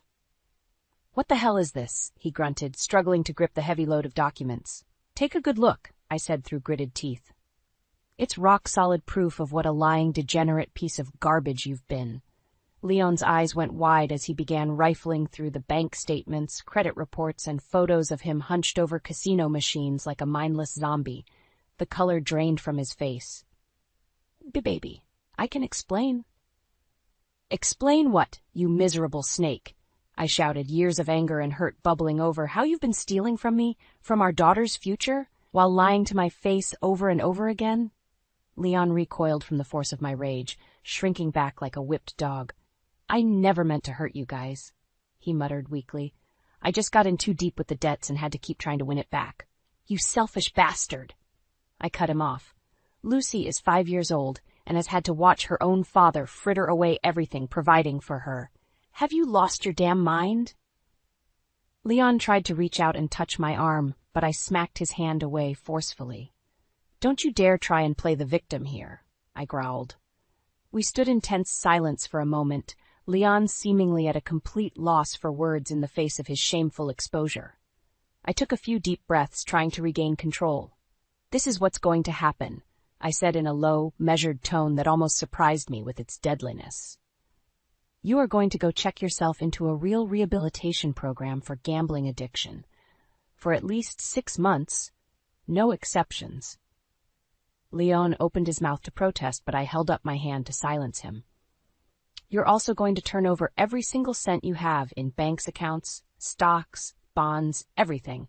It all goes into paying back what you stole me and our daughter, and you're getting a job the second you get out of rehab to pay back the rest." I leaned in close, barely able to stand the sight of his crestfallen face contorted in shame and fear. "If you do those things, if you make a full, genuine effort to get better and be a real man for once in your worthless life, then maybe, just maybe, I'll consider letting you try and be a part of Lucy's life again someday." Tears were streaming down Leon's cheeks, but I felt utterly unmoved. His weeping son act was far too little, far too late. "But so help me God, if you fail to do any of that, I will take you for everything you're worth. The only time you'll see our daughter is in court-approved visits, and I'll make sure the whole world knows what a pathetic, irresponsible, degenerate scumbag you've been this whole time." I stepped back, letting my ultimatum hang heavy in the tense air. Leon stared at me wide-eyed and broken. "Well?" I shouted, making him flinch. "What's it gonna be? Get clean and try to make amends? Or let the self-destruction continue until you hit rock bottom alone?" After an agonizing moment of silence, Leon gave a small, defeated nod. Okay, I'll do it.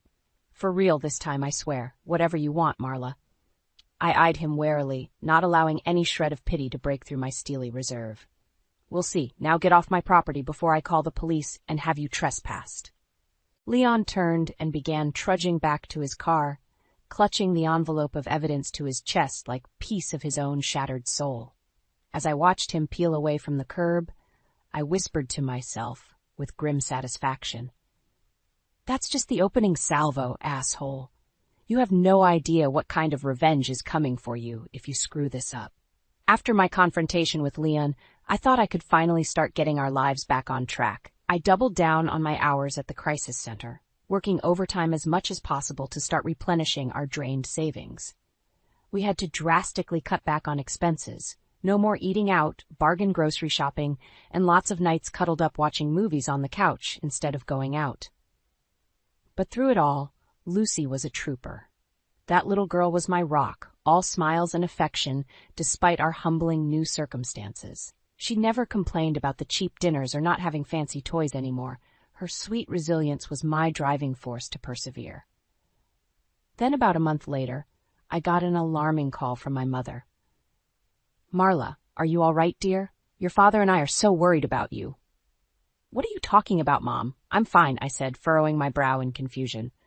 "Well, we just spoke to Leon last night and he told us about your condition," she said hesitantly. "Said you've been struggling with some sort of mental breakdown." My blood turned to ice in my veins. That stupid, vindictive son of a bitch. "He said what?" I growled through gritted teeth. "Oh, I'm so sorry, Marla," my mom continued. "We had no idea you were going through such a tough time. Leon said you've been irrational and delusional, lashing out at him for no good reason." I stopped listening, shaking with unbridled rage. That miserable worm was trying to turn my own family against me, smearing my name by painting himself as the victim, no doubt to wiggle out of the consequences I had promised him. When I hung up with my mom a few minutes later, I was angrier than I had ever been in my life. How dare he try and sabotage my relationships and make me look crazy? It was the ultimate insult on top of his already shameful betrayals. I spent the next couple days making calls and quickly realized Leon wasn't just lying to my parents. He had been spreading vicious rumors all across town, to our friends, his work buddies, even some of my coworkers at the crisis center, telling everyone his scorned wife was having a mental breakdown and lashing out irrationally due to postpartum depression or some sort of psychosis. The stigmatizing lies seemingly knew no bounds. Tales of me being delusional, keeping Leonard from seeing Lucy, and even overblown stories about me threatening violence or self-harm if he didn't cede to my unhinged demands.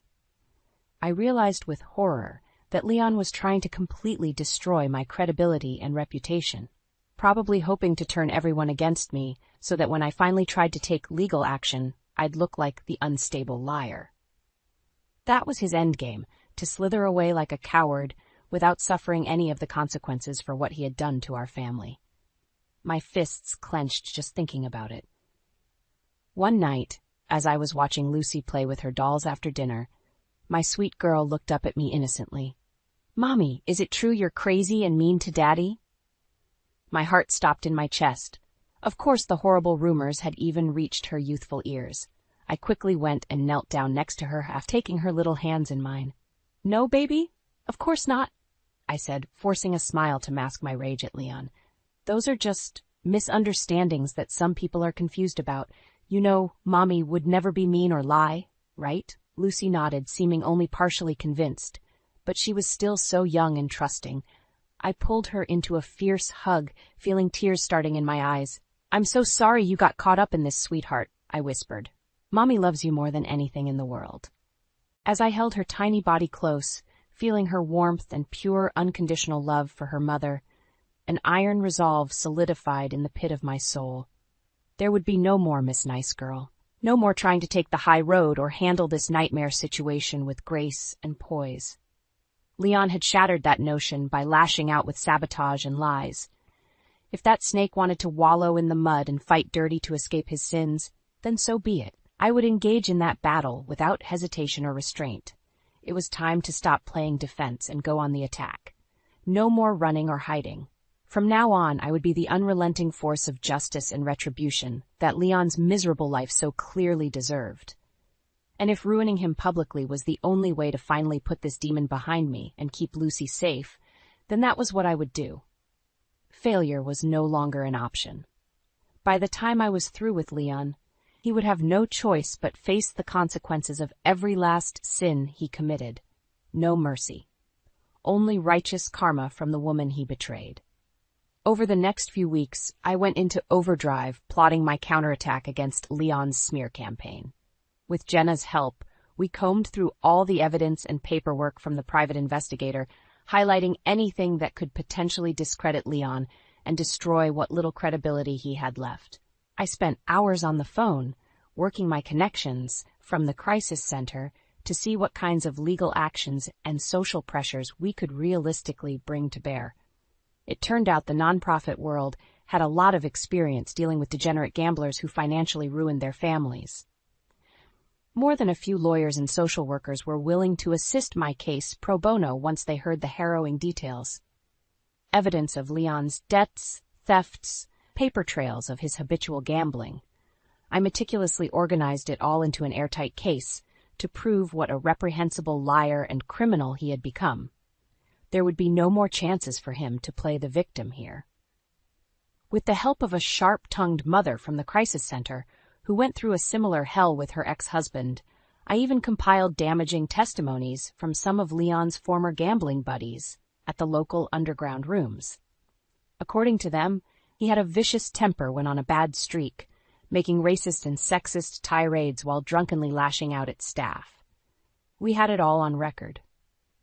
The amount of indisputable evidence I was able to assemble of Leon's countless sins was staggering. He had lied, cheated, stolen, berated every goddamn person in his life for the sake of his selfish addiction. I felt disgust just looking at the paper trail of his continual transgressions. Most damningly, I obtained ironclad financial records from the private eye, clearly showing how Leon had been steadily looting our joint accounts and asset funds for 6 months leading up to our confrontation. He had stolen nearly $100,000 from me and Lucy to gamble away without a second thought. When Jenna came over one evening and I showed her the fully assembled dossier, she let out a low whistle. "Hoo, boy, I'd hate to be Leon when you finally unleash this nuclear bomb of truth on him," she said, flipping through the pages of debt statements, home appraisal devaluations, and witness excerpts detailing Leon's degenerate exploits. "That's the point," I said with grim satisfaction. "Once I blow the lid off just how big of a lying bastard he's been, not a single person in this city will take his side. He'll be radioactive, finished in the eyes of everyone from his work pals to his asshole bookie buddies." I pulled out a notebook where I had been listing potential dates, public venues, and possible attendee lists for the ideal scenario to detonate this truth bomb. "See, the Summer Cancer Fundraiser Gala is coming up in a few weeks. That's where I can really maximize the exposure. Half the damn town will be there, from community leaders all the way down to their church groups and out-of-town donors." Jenna raised her eyebrows. "You sure you want to go nuclear in such a huge public arena, though? I know you're gunning to completely annihilate Leon's reputation, but doing it like that could set off a huge firestorm of drama, too." I shrugged, nodding firmly. "That's precisely why it has to be such a big stage. I want the fallout to be so catastrophic for Leon that he has zero chance of spinning it or escaping the blowback. He'll be left out in the cold to face the consequences. No more weaseling or conning his way out of trouble." I rifled through the dossier again, burning with determination. He had his chance to come clean and try salvaging our family after everything he's done.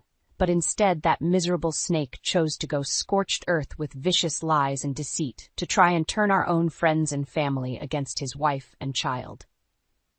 I slammed my fist on the table, making Jenna jump a little.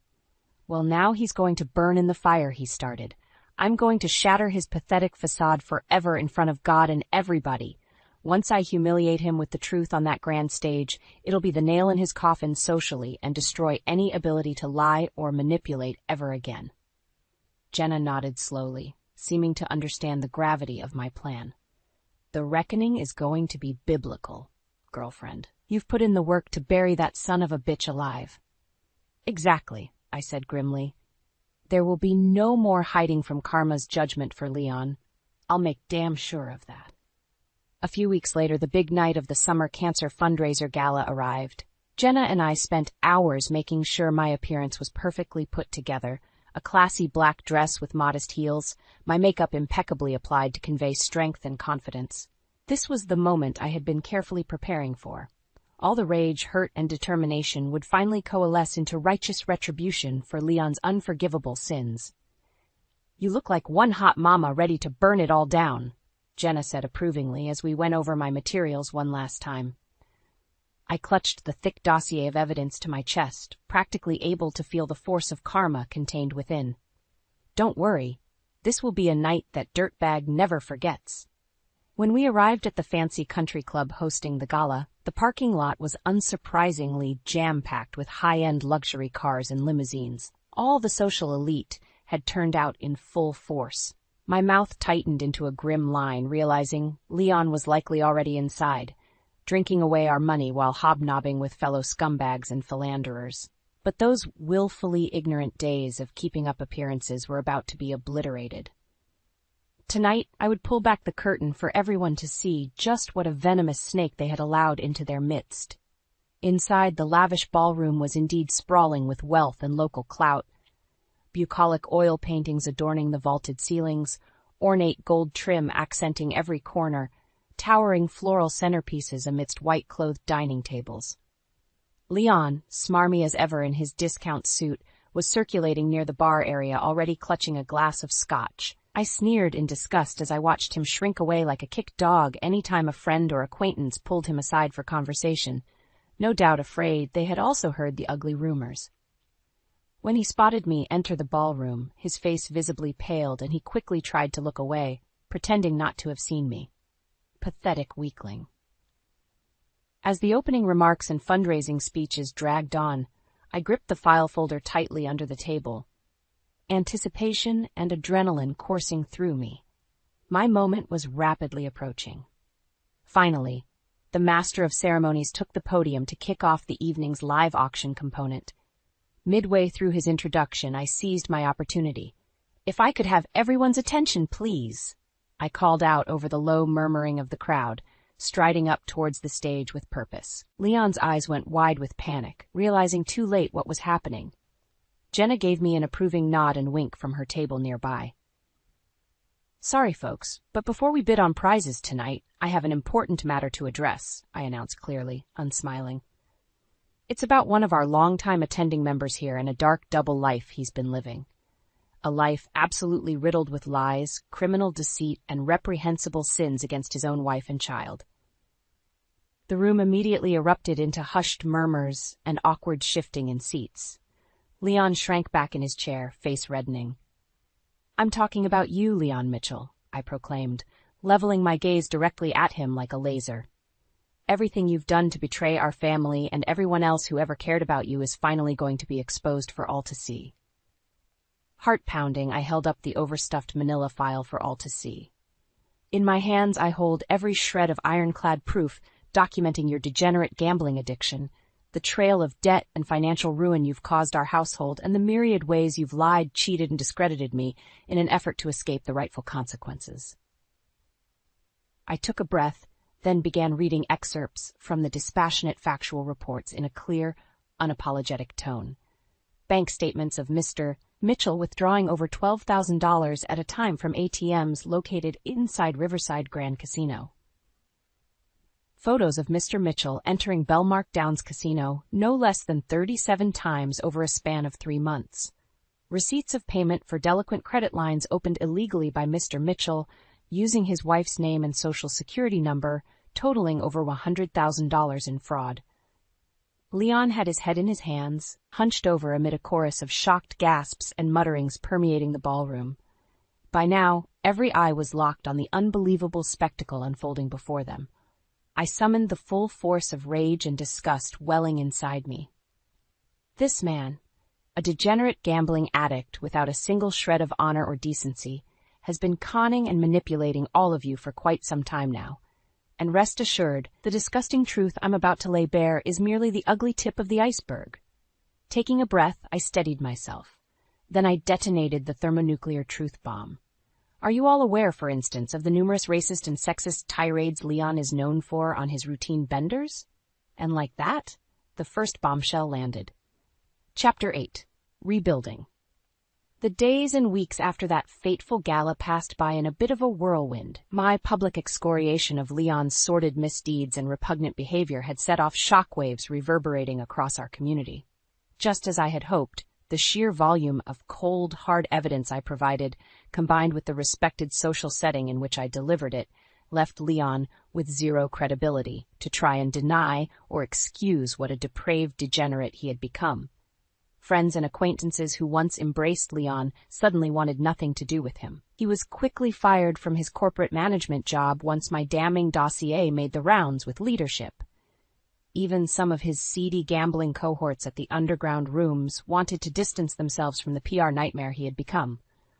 Watching Leon's life and reputation crumble in real time was immensely satisfying, a warranted obliteration after his myriad betrayals of trust. Seeing him finally face the disastrous consequences of his own disgusting choices provided a sense of karmic catharsis. It wasn't just social disgrace and pariah status he earned either. With the rock-solid proof I provided of his litany of financial crimes and domestic violations, law enforcement also fast-tracked charges against him on numerous fronts.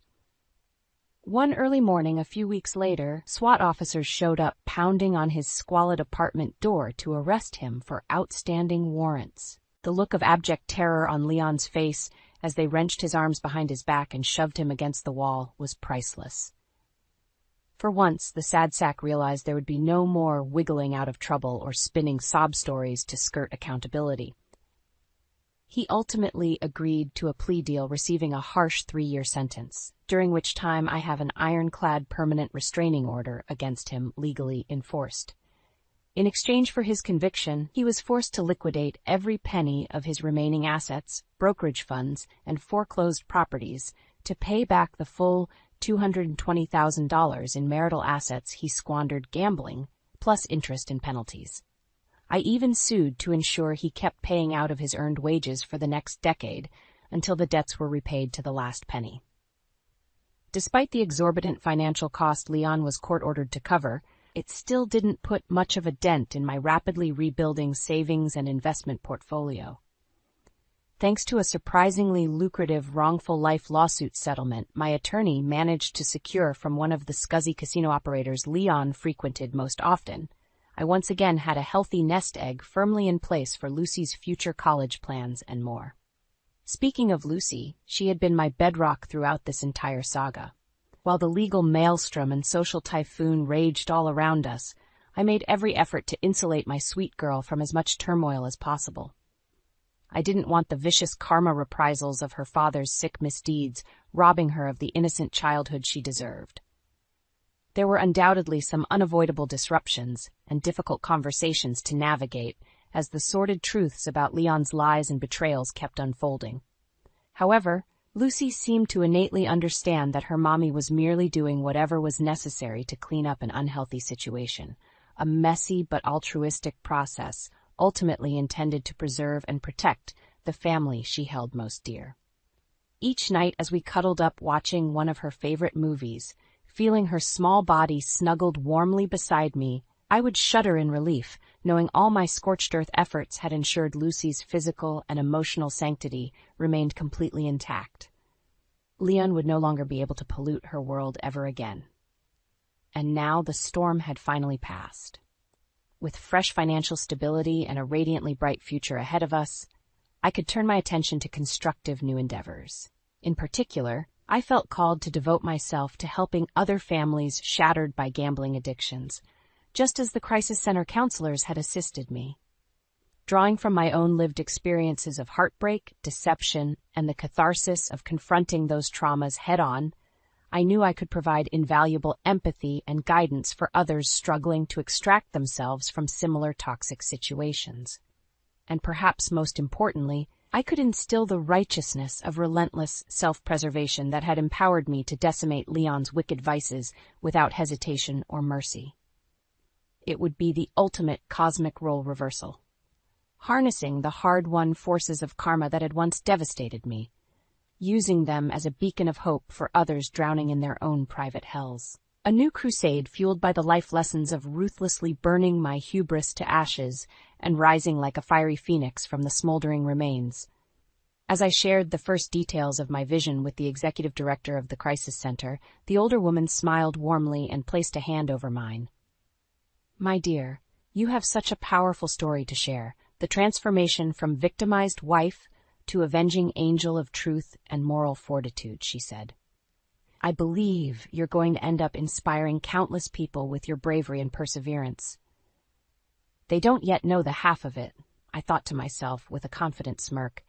If the old me could survive the crucible of betrayal and still emerge triumphant through sheer force of will, then no injustice or familial wrong would ever intimidate me again.